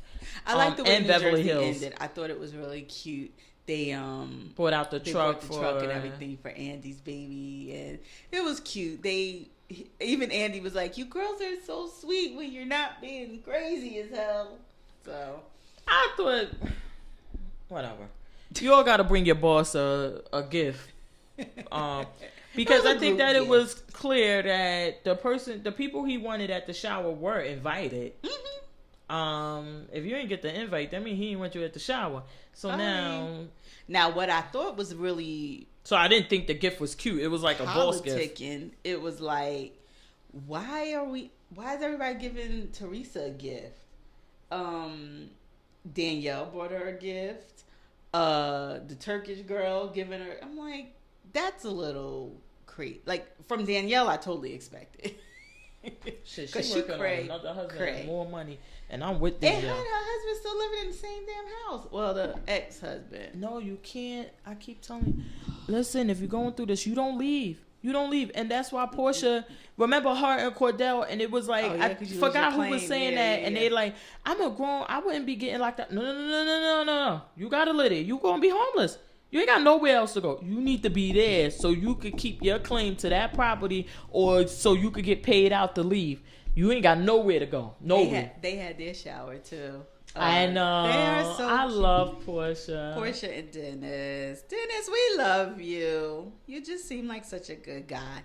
Oh, this was the week. Wasn't this the week where Nene attacked the cameraman? Yes. What do you think about that? I don't know. Because and then is it just a thing of your closet was messy? And that... But I'm no, because on the cameraman? On Watch What Happens Live. Okay, yeah, I didn't see that. What did she say? Thought that she would say, like, listen, it wasn't an issue of them going in my closet. It was more so I didn't want my closet filmed. And I could have understood that. But on Watch What Happened Live, she was all... When I say, don't go in my closet, don't go in my closet. If you come in my house, why are you roaming around? And I was like, oh, so I guess it is kind of how it's seen. But honestly, Nene, I'm sorry. I think that it was more so that shit you proclaim in every episode or when somebody else talk about their clothes, you ain't living it in that closet. Right. Because we've been in other people's closet and it's not an issue. Plus, Candy and them are saying nice things about your closet. Yeah. So why wouldn't you want them to film your closet? I thought when they showed her getting all upset and as the episode progressed, I thought it was going to be about Miss Shamari throwing up in the bathroom. I thought she was going to go down there and try to wreck her shit. No, yeah, that's what I'm saying. And like Marlo was saying, oh no, those are your friends. Let them go see something, try something on. Right, you can take whatever you want. Like playing around. And I just don't see where it got so serious. I don't know. Nene is really putting on this whole caregiver, woe is me, I don't know what to do vibe. And I mean, the whole thing when she lost it on Marlo for coming to see about you, I don't understand that. Bitch, that's what you my friend do. Well, bitch, you sitting here critiquing her for doing what someone who supports you when you have a sick relative does. Support me. Bitch, I showed up at your house because I was worried about you. and that's not supporting you, and you going to black out on me like, I don't get it. She need a crisis manager to help her understand how to manage this storyline or something. I don't know. But on Watch What Happened Live, Andy was trying to be shady because he was like, well, why didn't you come to, was it Portia? It was one of them that had a baby, was it a baby shower or a gender reveal or something? I know Portia had a gender reveal early on in her pregnancy. Because he was like, well, why didn't you go? And she was like, because I was filming a pilot. And he was like, no, you weren't in Canada filming that yet. And then she was like, no, yes, I was, Andy. Like I said, I was filming the pilot. I didn't start filming the show until what's the name? He was like, oh, okay. And then they were talking about that he was like, oh, somebody asked a question about her bringing Phaedra. Oh, Phaedra being at the baby shower, does that mean she's coming back? And Andy was like, well, actually she wasn't invited. Nene was invited, and she called me and asked, can I bring someone? I'm gonna bring a gift for you or a surprise for you. He said, I thought she was bringing Marlo, and she brought Harsh. And he had like the mean look on his face, like he was not happy about it. Yes. And she was like, well, I wanted to surprise you and bring it. So I think that what they've been saying, that Nene's trying to get Phaedra back on, and I guess Phaedra is up kissing Nene's ass trying to get back on, because she think like, oh, it's going to be Nene's call. Yeah. And Andy like, no, bitch. No. Ain't happening. Girl, what you think about these Beverly Hills? Wait, no. Oh, what? What's her name? Shamari, the DeVoe girl. Yeah, Shamari. Girl, life would be, I'm telling you, this show would be so boring without you. Oh, yes. Wait, when Portia was like, don't ride home with her, Eva. She's like, and she was kicking her foot up. But see, that's how you know you about to show out. Because when her girlfriend said, you want me to go get your change of clothes? Who just travels with extra clothes in the car unless you know you going somewhere to get drunk and show your whole ass? Oh my God. When I say that was so funny. And I wonder if this was one of those events or parties where there's other people there, but they don't let them film. They film the scenes without them. And then the other people are just in the other room until... I mean, I'm sorry. If you invite me to a party and I got to sit around while y'all filming scenes, I don't think I want to come. Well, it seems like you're working. Well, yeah, it was weird because then she brought two friends. She brought two friends, and then Nene made a comment about her bringing two friends, and then when Marlo came or whoever came, everybody went. She invited certain people into the kitchen, but the friends were still sitting there. So, yeah, it is weird. And I'm like you, just being invited to Nene Leakes' house, if you're telling me, yeah, but you got to stay in the guest room or the help room or whatever, I'll be like, yeah, no, I'm good. Yeah, while we film these scenes that may go on for hours or there's really no way to tell. But and then you can't go upstairs because you not take your shoes off and all. Wait, when she told that girl, she said, whole conda or what? I say, yo, this one you got to grab your friend. Do your tattoo say dime piece? Oh my God. Eva and Shamari are some good shaders. Yes. If you was here for Kenya with the shade, they are. Oh no, Shamari is the one. Yes. The one, because somebody put up on Twitter, I miss Kenya and Phaedra on what's and she was like, go watch a whole episode. I was like, oh my God, she's go watch past episodes on Hulu. She is not here for, but she don't miss a beat. Wait, she was. Shamari, they got to keep you on the show. It would not be any fun without you. Definitely it would not be any fun without you. I need her. You are so necessary to that show. They could get rid. Honestly, everybody is sweating Nene, and I think that out of everybody on there, even with Cynthia boring ass, I think that I would miss her the least. Mm-hmm. I agree. Because I feel like, I don't know, the whole thing with Greg. They can even bring Hokonda on, and I would like her on the show. I don't know how I feel about her. I'm still a little nervous. She that bitch. Yeah, with a straight razor under her tongue. She's a dime piece. She that kind of bitch. Don't you play with her. Don't worry. I don't want no smoke. But I agree with you. Nene is the least entertaining. And it's not even like her storyline because, I mean, you're interested in Greg's health. You're interested in that. Mm-hmm. It's just the way she's handling it. You're just not here for. Mm-hmm. So, I don't know. Yeah, I ain't here. But, Beverly Hills, girl. I live for Miss Erica Jane. But I think they're giving her, they're painting her out to be on the wrong side of this argument with Teddy. Hold on, let me tell you. Y'all got one last fucking episode. Y'all gotta wrap this shit up with Lucy Apple Juicy. Oh, no. This has to wrap up. No, because now we about to come with the receipts. Kim is coming with the receipts.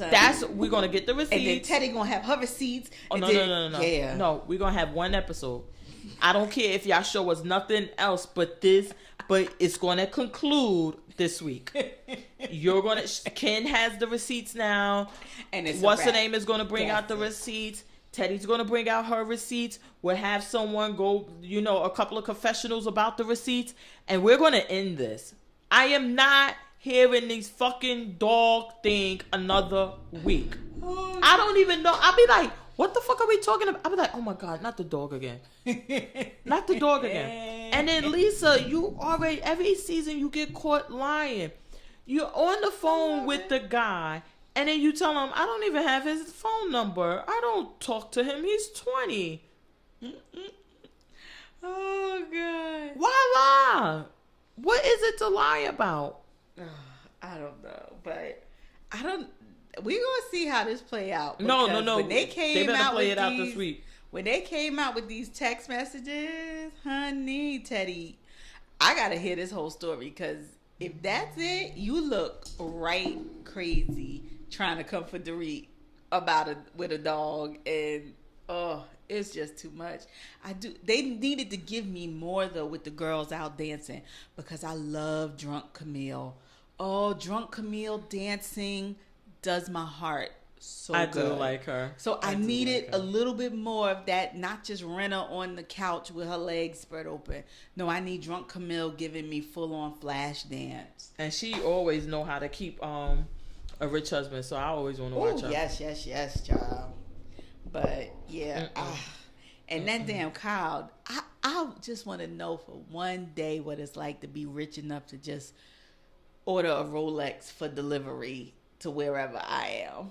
I just want to know that for one day. That wasn't the thing that was so, because how it worked when you go, like, you could probably even do it here too, but I was somewhere, but you go shopping and then they'll just bring it to your room or wherever you're staying at, so you don't have to carry the bags around. Because, yeah, but I'm like the hotel guy's like, okay, we just gonna use the card you got on file at the front and give it to. Okay, I'll go pick it up. No, that thing already. So you go shopping, you get it, you do whatever. But remember, she had to call the husband to get permission first. Yeah, and so she didn't go back to the store, but the Rolex store. She had picked it out, took the pictures, probably gave him the card, and said, "Okay, once I get permission, then I'm gonna call y'all back and tell you to run it." Authorize, I don't have to do anything. But then after you buy it, because I guess that's one of the things that they don't want people saying, like, "Oh, I don't want to carry these bags. Like, I would buy it, but I can't carry these bags around. I'm going to another excursion." Right, so they like, "Oh, no, bitch, we got you. We'll bring it to your hotel. What room number are you at? Delivery." And they'll ask for your name, and like it ain't a big, but Kyle, knock it off. You really, I can understand the whole thing with the no tax, because as you see, if you're spending $7,000, that is a big deal. That is a big deal to not have tax. So, okay, these may all be the reasons why you're doing it, but knock it off. Like, you wanted to be showy. Right. It wasn't like, because you could have easily purchased it, had it delivered, and put it in your bag. I can't buy a caftan. I'm eyeing another purchase. Have a shut up. Yeah, I can't with Kyle. And we remember the days, but whatever. Hello. We don't act like we don't. We gonna pretend. that you weren't being nice to people so your husband could sell a house for them. we just gonna act like that shit never ever happened. It didn't. Oh my goodness. But yeah, I love New Beverly York. Housewives, but y'all going to stop. This the last week for the dog. So what do you think of New York this episode? So Me so confused. Tinsley Me so confused. and Scott are like back on. They like boomerangs. They go back and forth, back and forth, back and forth. But I respect her vagina gangster, because when you got a man delivering a damn Bentley truck and your ass ain't driven in 5 years, bitch, you gonna take this Pinto and like it. You gonna be you put it in reverse and yelled. I know Scott was up there like, Lord, my premium just went up $2,000 just with Let this me episode. tell you, when I said I loved every minute of that bullshit, I loved. When that truck rolled out the thing, you were like, Girl. of course, why wouldn't it be? Like, why wouldn't it be? Oh, can you put it over there? You're like, Can you park it? Because I can't park it. shit, you talking about you can't find a parking space in New York City? Shit, and me, you just ain't rich enough. Like, What? I was like, oh my God. I was so confused what the fuck was going on in this episode. And then it was like, okay, Luann's friend came and she's kind of, no fat shaming because I'm fat.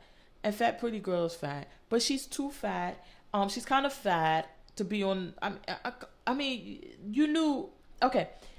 When she came up as Luann's friend, I was like, oh, okay, you know, it is what it is. Yeah. But if you knew you were going to be on the show, I'm going get on the you should have went on the Cayenne diet. You should have what's the name, because some of these chicks are so skinny that you probably are good. I'll give you a 6, maybe an 8. You look like you're 14. Yeah. And it's just because of who you are. Because I know Bethany is still ugh. grieving, but damn. But she's always that really, really skinny. She is, but I think she's anorexic or something. I know she said she had it before. I know think she had a eating disorder before, but I just don't think she ever ate. Like, she eats healthy, but I don't think she eats plenty, like enough to sustain her body. That's what I'm saying, because how come we seeing you frail. eating, and there's no way that if you're a person that eats like that you would be that skinny. Yeah. I mean, I'm sorry. I just don't. I agree and I with see you. they got rid of. We all knew that was coming. Yeah. When she told Andy, "Fuck," we was like, "Oh, okay." Bye. Yeah. It was nice knowing you. We knew that was happening. Bye-bye. Andy was like, "Anybody got another friend? Because this bitch gone." Oh my God. But that, I was so confused, like what was going on, and then they kept having all of these flash things with Bethany about the guy, Dennis, yeah. and then it was like, what are you talking about? And then it's like, okay, is this your storyline you want to work on? Because nobody asked you who texted you, yet you're showing us that somebody's texting you about this dead man. Then you want to tell us that you text him and you had your daughter bitch, shut up. Well, I'm pretty sure that's what her season's going to be about. And I mean, because he was a big part of her life, and they had been in each other's lives for so long. Yeah, that part I don't have a problem with. But I agree with you, the manufacturing of the pointing out that these things are happening, like when nobody even asked. I mean, the girl did say, "How are you doing?" And it's like, you know, I guess it's still, we don't know when they're taping this compared to when it happened. But, you know, if you're maybe already on the verge of crying or already on the verge, and then somebody says, "How are you doing?" It's just like, and another thing. So maybe that's what it is. We did see Jill on the coming up this season, so we can still hold out hope that she'll be back. And then Luann with the intervention and the rehab, and Dorinda doesn't like me. It's like, oh my God. But at least we got some clarification on this whole thing with the kids suing her. It was like, yeah, bitch, they were absolutely right, because I know we had the discussion when they actually brought it out, like what was going on. But yeah, you wanted to buy this house that you can't afford. You can't get, and she like, and I couldn't, a bank wouldn't give me a loan. So I just figured, oh, I'll sell the house and then I'll buy. hold on now. Our house? Yeah, like, so it's their father putting them up to it, as he should, because I'm sure that in your property and your settlement agreement when y'all got divorced is that he probably didn't want to give you the house, and the only thing was about it. The only way y'all got to that is that, listen, she needs a place to live. She won't sell it. She's just going to live in it. But if she does sell it at a profit, then, or sell it period, then the money will go in a trust for the kids. Mm-hmm. And then now you thought you were going to get around that. Exactly. And do that to your kids without them having a say, a problem. Exactly. With it, anything. Like, nah, you were wrong for that. Yeah. And I mean, I'm sure she got to run this whole cabaret thing because we know you ain't getting no money from Tom. So you back on whatever the count was letting you have and your stipend was. That's what you're living off of now. Well, I don't think that. I'm not sure that she's still getting any spousal support because and so the kids is grown. So. She probably got lump sum payments out, and I think it was a season where she even talked about like now the kids are grown, I don't get child support, and what that looks like. And poor Sonia, listen, Mama. Oh Jesus! I know you. No. That apartment ain't right. It ain't right. You gotta go get something else. What that happened ain't right. to her? Wasn't she staying in the same place as Tinsley, just on a lower floor? Or no, that's Tinsley not did that for her. That was the place that Tinsley put her in? Yeah. Why she didn't give her no blinds? No. That was last season. Tinsley put her up in a hotel and was like where she was living at.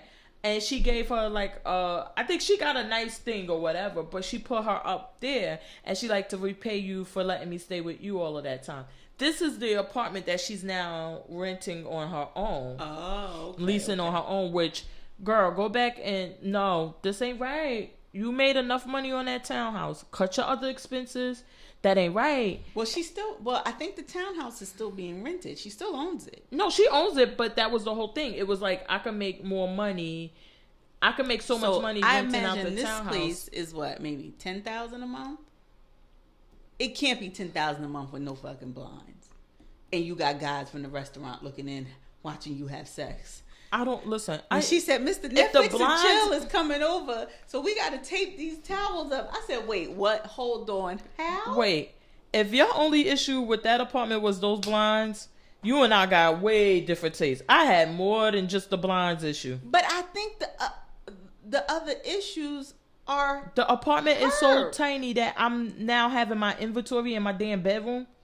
But she always had the shit she moved from the house. It looks like the townhouse.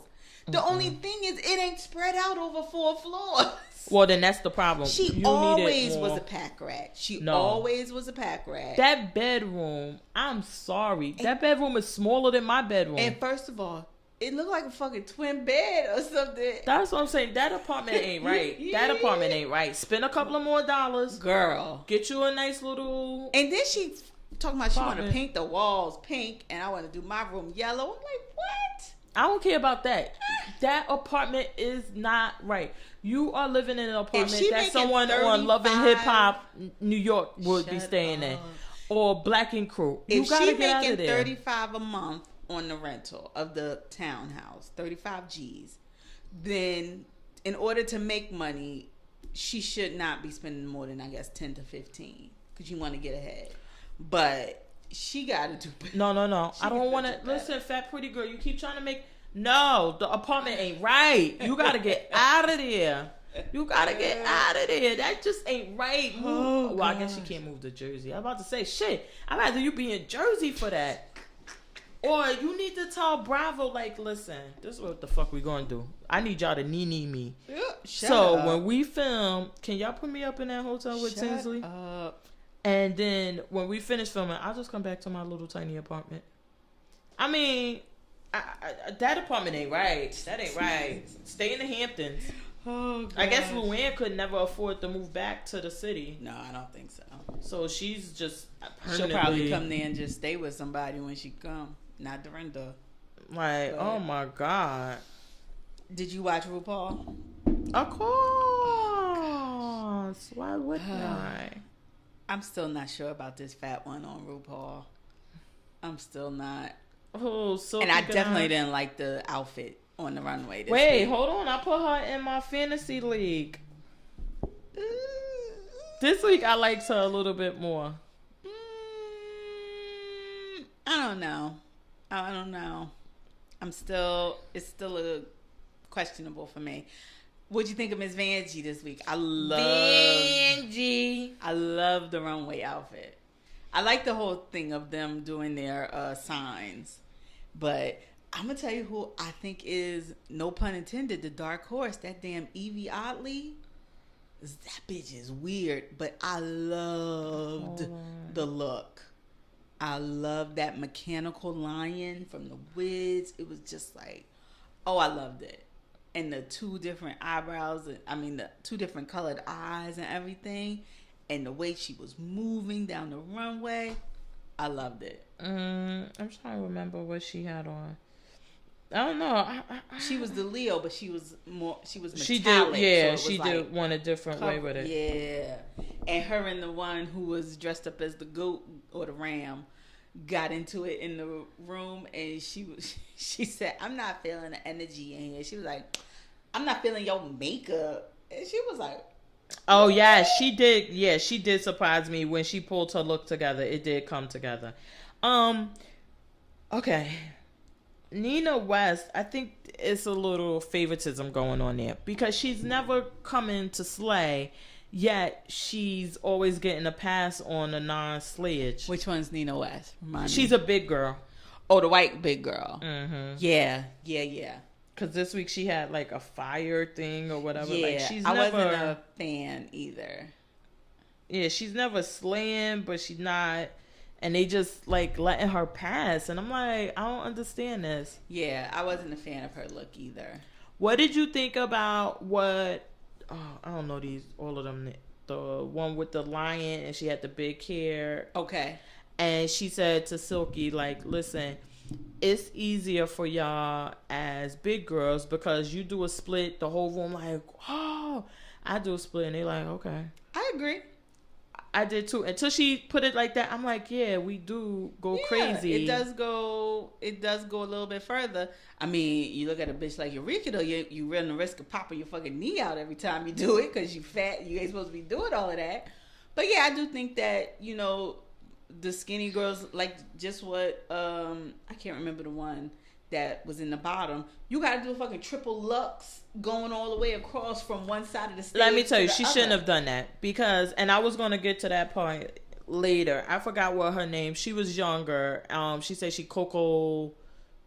Oh my God, what is Coco last name? But whatever. She's her drag daughter. Okay.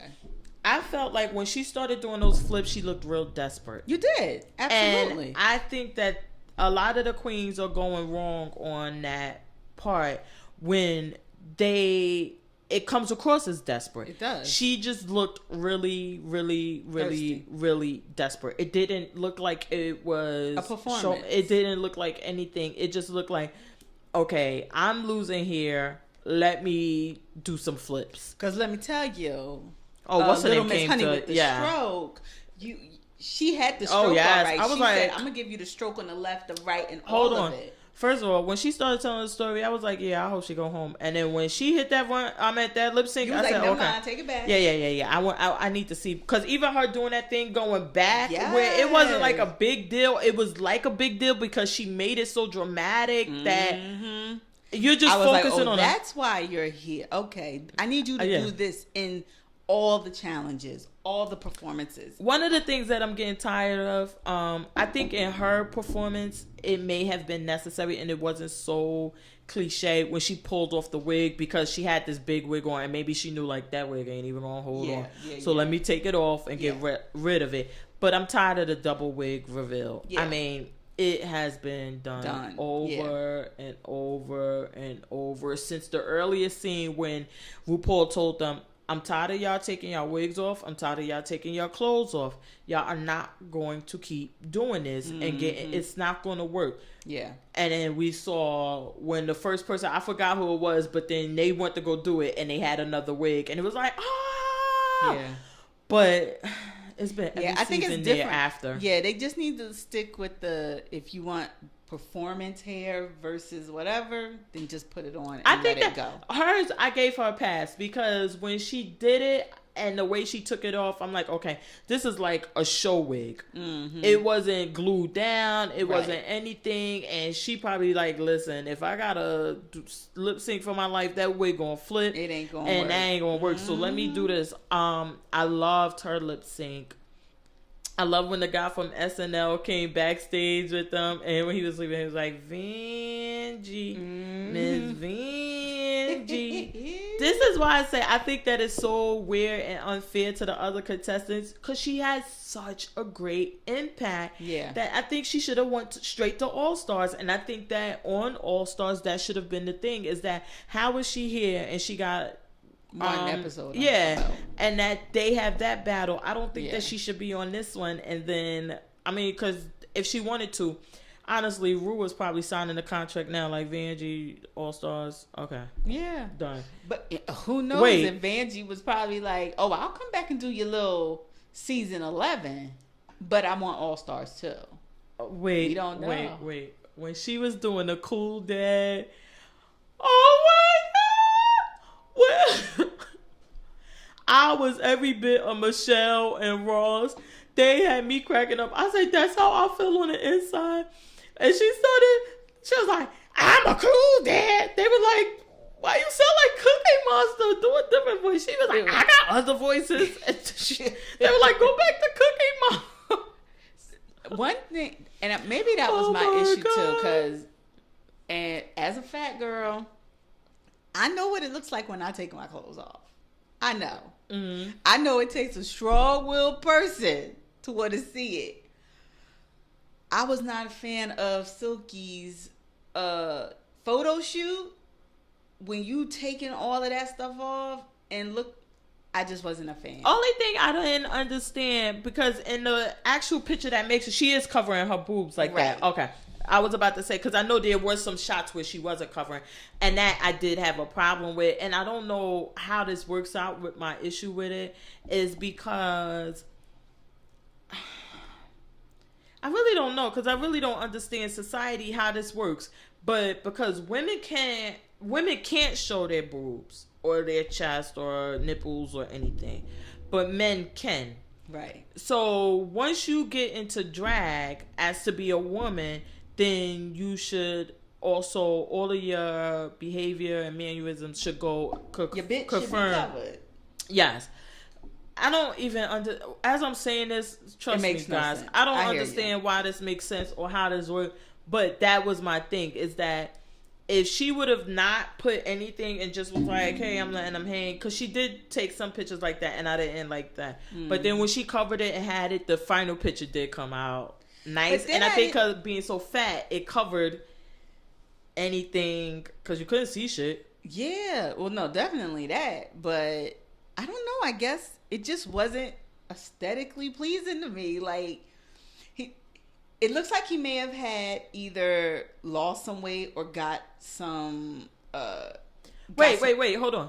You thought looking at his body every week that his body would be aesthetically? No, but I wouldn't have, knowing what's under here, I wouldn't have even, that wouldn't have been the place my head would go was, oh, we're going to do a photo. Okay, first thing I'm going to do is disrobe.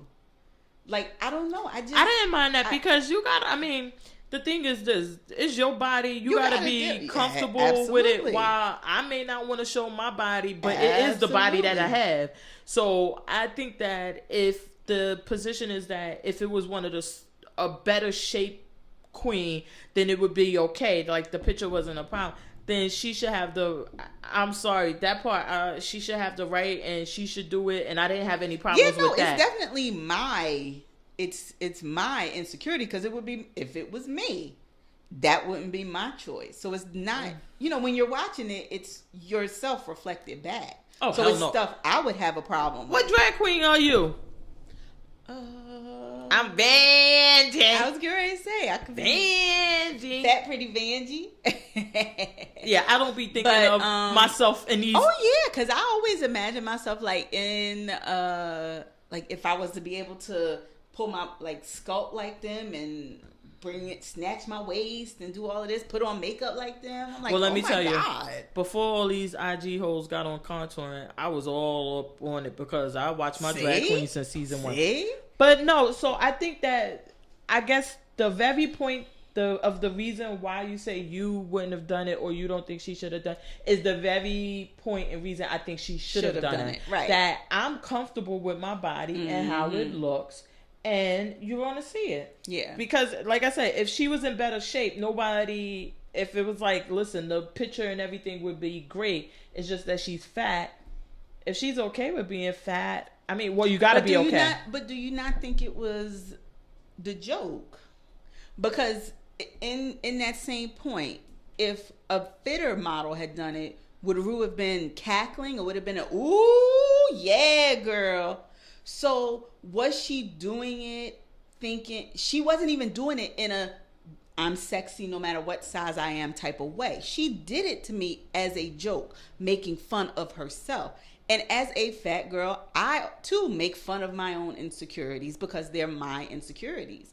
And I deflect by making jokes about them. So are you saying that if her being naked, her taking her clothes off, if she did it as a joke as opposed to thinking that she was sexy, that would change? I thought it was a bit of she downplayed herself. I thought it was her making herself the joke, not making it a sexy photo shoot. But then what about the girl who won and put her legs up and put the sign for America in between her cooch? But I thought that was the joke too. It was meant to be the joke. But I'm saying if the person took their clothes off and did that, I don't think it would have been, I don't know. I just say kudos to the person. If you're comfortable, which we all, and I think that's one of the things too, is that you have to be, that maybe they're trying to get across. I don't want to say that's the thing. Because maybe that is something that you got to be comfortable in whatever skin you're in. Or if you're not comfortable, then do something about it. Right. Clearly, Silky is comfortable in that skin. Because, you and I both agree. I probably wouldn't be naked. Because the other thing I thought was, I think Silky, at least when they did the movie thing, I didn't like the way... I don't know if she doesn't wear padding or doesn't wear like the things to cinch you, but I thought she looked so frumpy and like her wig looked frumpy. And I thought that was supposed to be frumpy. The joke. Was it? That's what I thought because her wig was a mess. She didn't have no like bra on to pull the titties in. The titties was all falling. No, because she looked a mess and her wig was a mess. And then when she puts her head down, the wig just drops off her head or something. Oh, so that was part of the. That's how I took it because I'm like, why would your wig? Her wig was like not even laid right or anything, and I thought that the whole look was part of the joke. Okay, or maybe I don't know. Silky is just not my fave right now, and. Not that I would say kick her off, because when they do the commercials, I don't know who put that look together. VH1, was that you? That's what I love. I love that look in the commercial. No, because on episode 1, she came through serving that look. She came through serving that look in her runway. Yes, I did like she her did. Runway look. So Silky was serving. Yeah. Silky was not my favorite to begin with. I now have her on my fantasy league. For the reason of, I like this week when the other girls started talking about her to Rue. And her response to it and everything. And was like, well, one of y'all bitches got a problem with me. Or when Rue came over, she was like, well, it's a big straw. I gotta get... Like, I like that confidence in her. And I also think that... Which I think we saw this episode, is that she kind of toned that down. Mm-hmm. Like nobody's on her back. Nobody. It's not that attitude. She's not walking through. It's not. I'm trying to get my spin on. It's none of that. Like it kind of toned down. Yeah. And I think that if she does that and then keeps serving the looks, I think she is a force to mess with. And I don't know why. But old girl looked like she will kill in the lip sync. It seemed like she know how to lip sync. Yeah. And I mean to perform. And I'm like, I don't know. I could be wrong, but she just looked like she can give it. No, I agree with you. Because we already know the other big girl can't. Yeah, I think that what's her name is clearly, and which I would love to know, and I wish we could find out. But because there is a thing in reality TV shows, you basically get paid for every episode you're on. Well, you get more. You get a base pay, then you'll get paid each episode. For each episode. Which who was it? It was one of these. It was a reality show, and one of the people who was on it kind of came out and was like, "Well, look, if you got your agent, you got this, you got them to agree to keep you on this many episodes, and then after that, you're on your own." Right. Or like one guy was like, "Well, my agent told me things to do so that I could stay this long." But Right. I think it might have been one of these dating shows, like when they had the New York, the Flavor. They like, so the deal is made, and it's like, okay, we'll guarantee that she'll be here for 5, and then after those 5, you're on your own. Right. And I think that some of this goes on RuPaul. Yeah. I don't know. Even though the 2 weeks that the losers, I don't have a problem with, but I do have a problem with them not reading Mina West for that look. I just do. So, but I put her on my fantasy league because clearly they like her. So shit, I want to win. But what else happened? Was there anything good on Untucked? Other than the guy from SNL coming. And the comment with the fat versus skinny performances. Yeah, that was really it. Oh, 2 things. One thing, apparently they have viewing parties, but I think they're all in LA. I would love to find a view. I was so jealous when I saw VNG posting like that they have a viewing party for Drag Race, and I'm like, I want to watch it with other queens. Like, yeah. Oh, we're going to have to Google and find out. And then the other thing is, other than the viewing party, oh my God, how did I forget about it? Oh, the Snatch Game. Okay. I want to know when it's coming. Yeah. Because I need to know who's going to be there. And I cannot wait for this Snatch Game. Because I want to know who did not step their pussy up. Ooh. I want to know. Yeah, I can't wait to see Evie Oddly, because Evie Oddly is quick on the comeback. So I just want to see what she does in the Snatch Game. I think that the Snatch Game is when you kind of separate the queens from the princesses. Yeah. That's the turning point for it seems like every season, even with people who've been on top all week long, and then the Snatch Game come and then somebody else just come up. Yeah. I can't wait. And I hope she doesn't go to that Love Connection route. No. I want traditional Snatch. Yeah. I need it. I need it. I know it's only week 2. We're like addicts. Give it to us now. We can do it more than once. So we didn't talk about it, and I know we're probably running up on time, but did you catch up on A Million Little Things and see the finale? Is it done? Yes. No, but who's B. Morgan? I don't want to tell you. You gotta watch it. So it is, B. Morgan is the one from The Sopranos. She is B. Morgan. And she was engaged to one of John's friends, who we find out the day John and he were on the flight to Los Angeles that left from Boston and hit the South Tower. John didn't make the flight. So he has been dealing with this he was supposed to be dead thing since 9/11. And the girl, we find out, was pregnant. Oh my God, did I read this fucking book before? But go ahead. I think I read this book. Maybe you did. A book? It is a book. I think I might have read the book because the whole 9/11 book. Go ahead. Okay, so the girl was pregnant when the plane went down. Her and John they came back to the airport to commemorate, and she's telling John, "Oh, I met someone. I'm going to get married. You know, he knows he wants to take care of the son. Blah blah blah blah." And John's like, "I don't know how you're just going to move on like this and forget." The day he argues with her is the day he meets the French girl in the airport, his wife. So she wrote her phone number on the ticket that he had from 9/11. So they had the ticket framed in their house. So when she goes to the house, she opens it and she sees on the other side that it was his ticket on 9/11 to get on the plane. So it all starts to make sense. He left.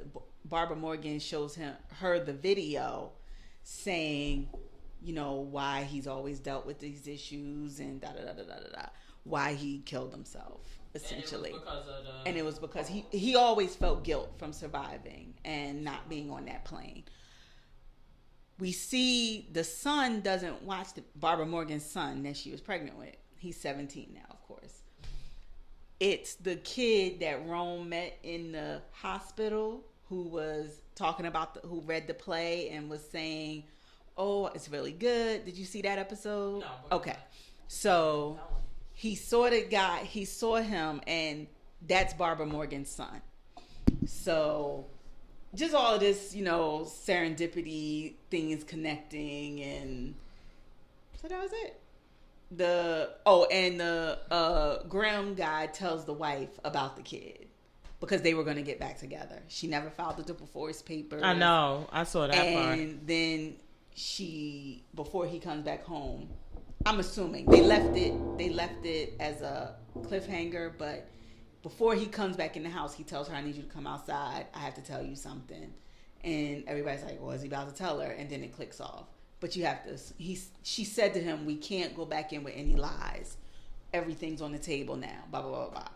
So you have to assume he's gonna tell her that the baby is his. And then how they live their life together, being together. Oh my God, this is gonna be good. Y'all need a season 2. So that was the finale. I told you, it turned to me the way when you described it, it was really compelling until you got and then that was it. But that was really, I'm telling you, a million little things turned out. I wanted to see how it ended. I'm glad I know. I'm not. Oh, and Rome wants to have kids now, and his wife doesn't. Because she's like, I told you from the beginning, I never wanted kids, and I can't just switch that off. Because now you want them now, so we don't know what's gonna happen with them. Divorce. So that was it, I think. And Time Maggie. to get a divorce. Well, we know Maggie and the guy moved in together, and yeah, that was it for them, I think. I did like the little episode where they were cleaning out the father's stuff. And they each wanted to give one of them something of his. Mm-hmm. And like the girl gave Rome the cufflinks. That was what kind of started him on the daddy path. She told him, like, you know, you stood in places where he stood in. And this was going to be his either birthday or Father's Day present. But we never got to give it to him. So we want to give him to you. So, and they gave Gary his Harvard sweater. And I can't remember what they gave the. See, I gotta go back and watch it because I gotta binge it all. So it ended up being really good. So that was the finale. I can't wait. I love it. I think they announced they did say at the end of it, we'll see you for season 2. Oh, good. So they are getting a season 2, but yeah, that was the end of it. So yes. What other shows were there this week? Well, the only other things I watched. Did you watch This Is Us? Have you been watching back on that? I don't know. Oh, girl. Is it good again? Oh, my God. Well, first of all, we didn't even talk. Yes. Because after the Vietnam episodes, which I know, they almost took me out too. But then they had an almost perfect episode about Beth and her childhood. I think we talked about this where he was about the father and the little island girl and her wanting to dance. Did we talk about that? No. So I gotta watch it. Oh, my God. That episode was... I'm going to binge it and get me some cheesecake or ice cream. Girl, I get my ice cream, Haagen-Dazs, bourbon pecan praline. You going to need it because it just... I'm stopping with that damn Vietnam shit. They could submit that for Emmy season. That episode was damn near perfect. I loved it. Oh, my God. And this last episode, the brothers back on the sauce. This last episode was good, too. And I had a moment because... Well, you'll see it. I don't want to ruin it for you, but you can't ruin it because, as you can tell, my memory ain't that great. This last episode. When I go to watch the show, I've been damn near forgot what I was talking about. You'll be like, and I told you the ending. I'm like, what that. You got for your I'll be picks like, this week? Tell me what happened. What happened? Did you find any pics while you was over there doing your homework? Yes, I did actually. One is I already had this one picked out because as soon as I get home, whenever I get home tonight, I'm going home to watch this. The Intent 2 on Netflix. Oh, Intent 2? It's like, I think they from the UK or something, and they like gangsters and all of this, and the cop. It's like, honestly, it's like a ripoff of In Too Deep. Okay. And everything, but it's just so good. And then, okay, it's a series or a movie? It's a movie. My OCD, how it's set up. Once they told me it was a Intent 2, you had to see Intent 1. I saw Intent 1 already. Oh. I'm like, when the fuck I'm gonna see Intent 2? When I'm gonna see it? When I'm gonna see it? And so now they sent me the message that it was out. God. So I'm like, I'm gonna see it. Okay. My other pick, of course, American Gods is back. Yes. Let me tell you, even though we talked about watching American Gods or catching up, there was this poll on Twitter asking what was your favorite episode of Game of Thrones, and of course I posted my thing, but then they had a link. They like, go take the survey. Once I got into that, I'm like, yeah, I think I want to watch the Game of Thrones. Oh my God, when all those good memories, the Battle of the Bastards, the Red Wedding, the dragons. I'm like, I think I want to go watch this now. But I'm going to watch American Gods instead so I can catch up. I am. But I really was like, I don't know, American Gods, are they just relying that everybody who watches watch? Like, it doesn't seem like they're promoting it or doing anything. I've been seeing a couple of promos, but yeah, nothing crazy. And I think tomorrow they're doing a marathon leading up to the premiere. We don't need that shit anymore because we could go on demand and watch. Hold on, let me tell you this. They had this Game of Thrones marathon and they do it around the holidays. And even though I know I could watch these whenever I want, I stop what I'm doing and get caught up in it. And then once I'm in it, you can't get back out. You can't. I don't know how to get out. The Project Runway on Bravo is starting. Yes, Christian, we are here for you. Yeah, it seems like so now. Lifetime got the rights to All Stars because there was never an All Star because Bravo only had it for one season, and Bravo was getting the rights to Project Runway, and then we all know that Heidi and Tim are going to try to do their own show, which. Yeah. I really don't see them being able to compete. I mean, we got Nina. I guess they took Isaac Mizrahi with them because Nina is still on this project. Isaac is on All Stars. It was Zach Posen who was on the original. So, well, I don't know. I didn't see Zach Posen in the commercials for this one at all. Only issue I have with this. I kind of like Michael Kors better. I do. He was on there. But he's so rich now. I know. I'm like, but I like Michael can't Kors y'all offer him $1 billion? Anyway. Yeah. Why can't they offer him $1 billion? I'm gonna tweet that. Can y'all offer Michael Kors $1 billion? I just loved him better. To do it one season? I would love to see him with Christian Nick. Oh, wait, God, you think he'll do it for one season for $1 billion? $1 billion maybe, but I don't think Bravo go over the bag like that. I don't see him coming back. I mean, he just has so much money now. Yeah. It's like, I mean, he has to literally come for fun. Like, he has to LeBron this shit. Yeah. Like, yo, I just want to do something fun. Right. One of the issues I'm going to have with Project Runway, though, is that I was thinking about Tim Gunn's role in Project Runway. And I think the thing that worked so well with Tim Gunn that resonated with everyone is that he was not a designer. He was not Heidi Klum, a model or anything. He was an instructor. So he knew the technical things and he really focused on those things and kind of guiding in this. I don't see Christian being able to, I just don't see him being able to get that out of them. Yeah. How do you do that when that has to come from years of teaching other people how to design? And I really think that Bravo kind of missed the mark with that they should have went back to Parsons. I'm sure there's people who have seen Tim Gunn's come up and like, sign me up ASAP. Yeah. And got someone else. And let him be the Zach Posen of the show instead of trying to be their mentor. Because he can't do both. I don't want to see him doing, like, sitting there and, like, seeing behind the curtain and then, being... Because from my understanding, he's supposed to be the mentor. Yeah.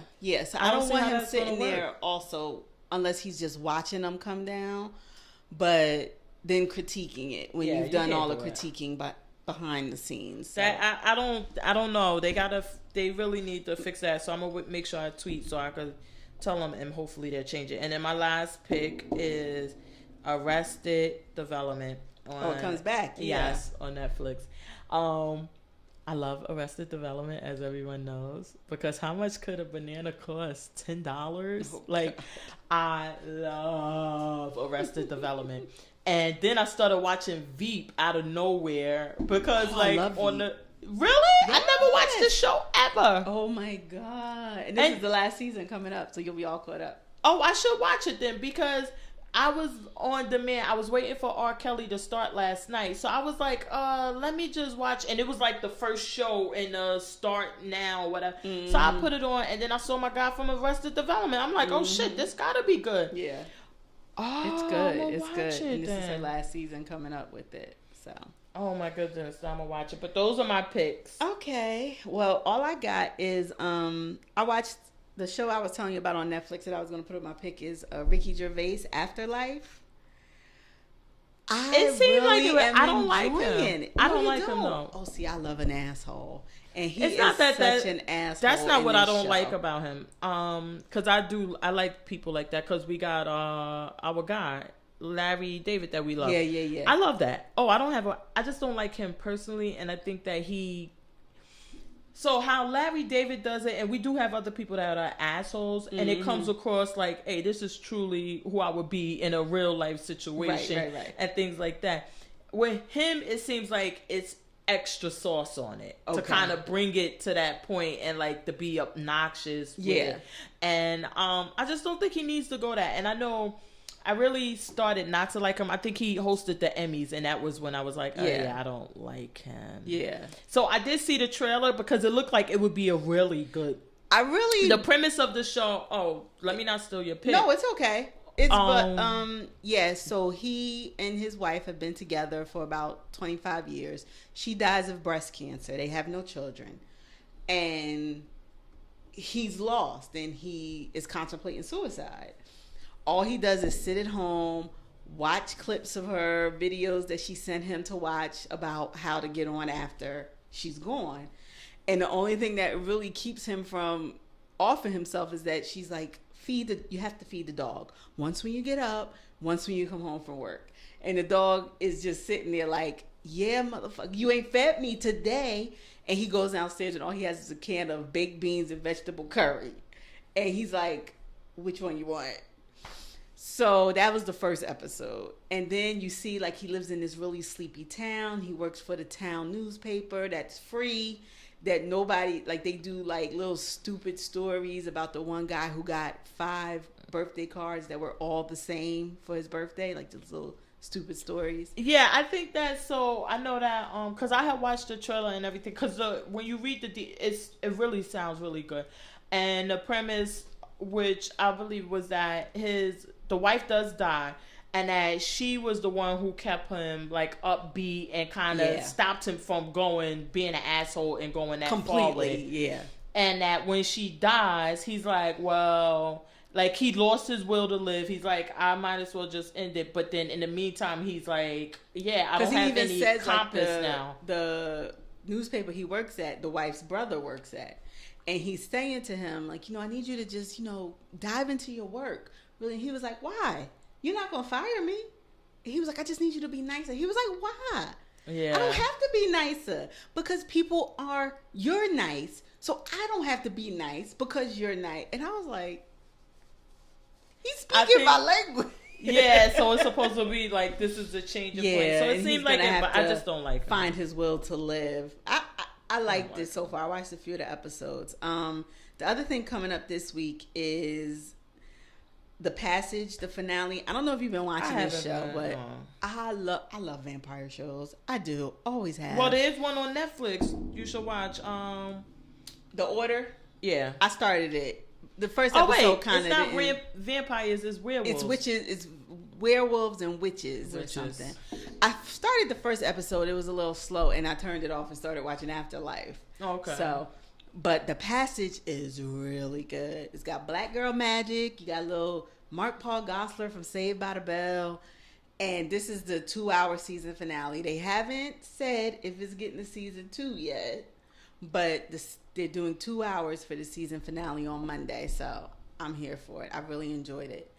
And Idris Elba is hosting Saturday Night Live tonight, and he has a new show coming on Netflix called Turn Up Charlie, where he plays like a DJ.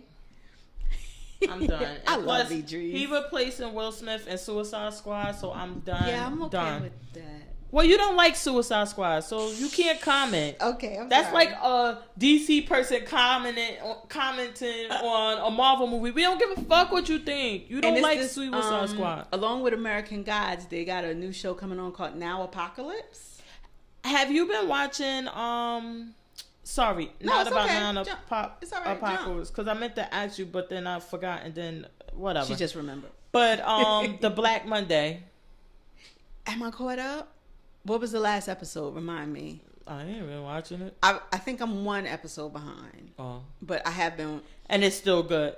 I'm still enjoying it. Okay. I've been seeing mixed reviews on Twitter.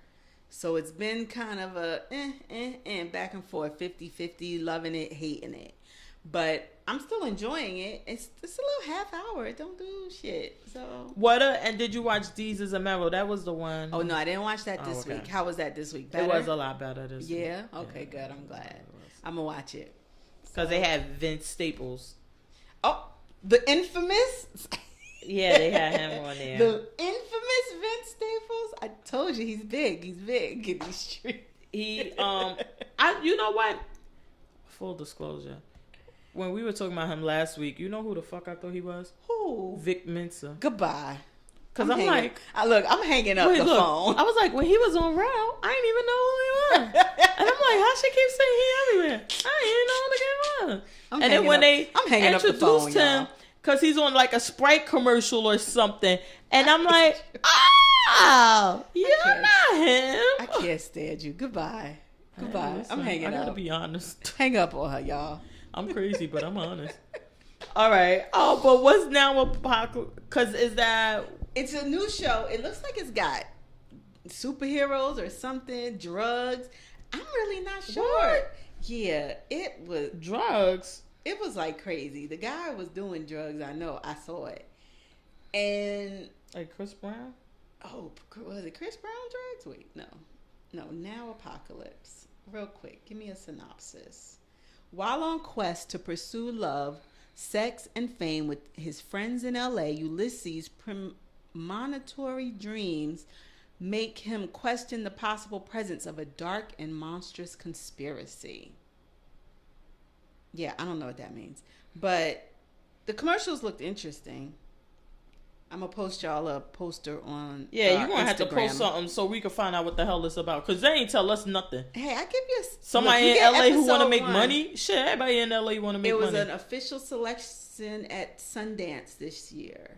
Is it a movie? No, it's a series. It's a series. Yeah, get some more information. You got 10 episodes. It premieres tomorrow along with American Gods. So if you ain't got nothing else to watch, just watch them both. We'll see. I'll post it on Instagram. And you guys with can more let me details. know if you're going to watch it. Because we lost. All right, so then that's all your picks. That's it. All right, so we're going to get up out of here. New episodes available every Tuesday on iTunes, SoundCloud, Google Play. You should listen. I mean, they're really entertaining. And YouTube. And we're on Instagram at The Life of a TV Addict. I'm on Twitter at JMOAbout. I'm at Notorious FPG. And come on, I only got 12 followers on my Twitter. I lost my password. Oh, Help me Lord. out. Follow me. # stay addicted. See y'all next week.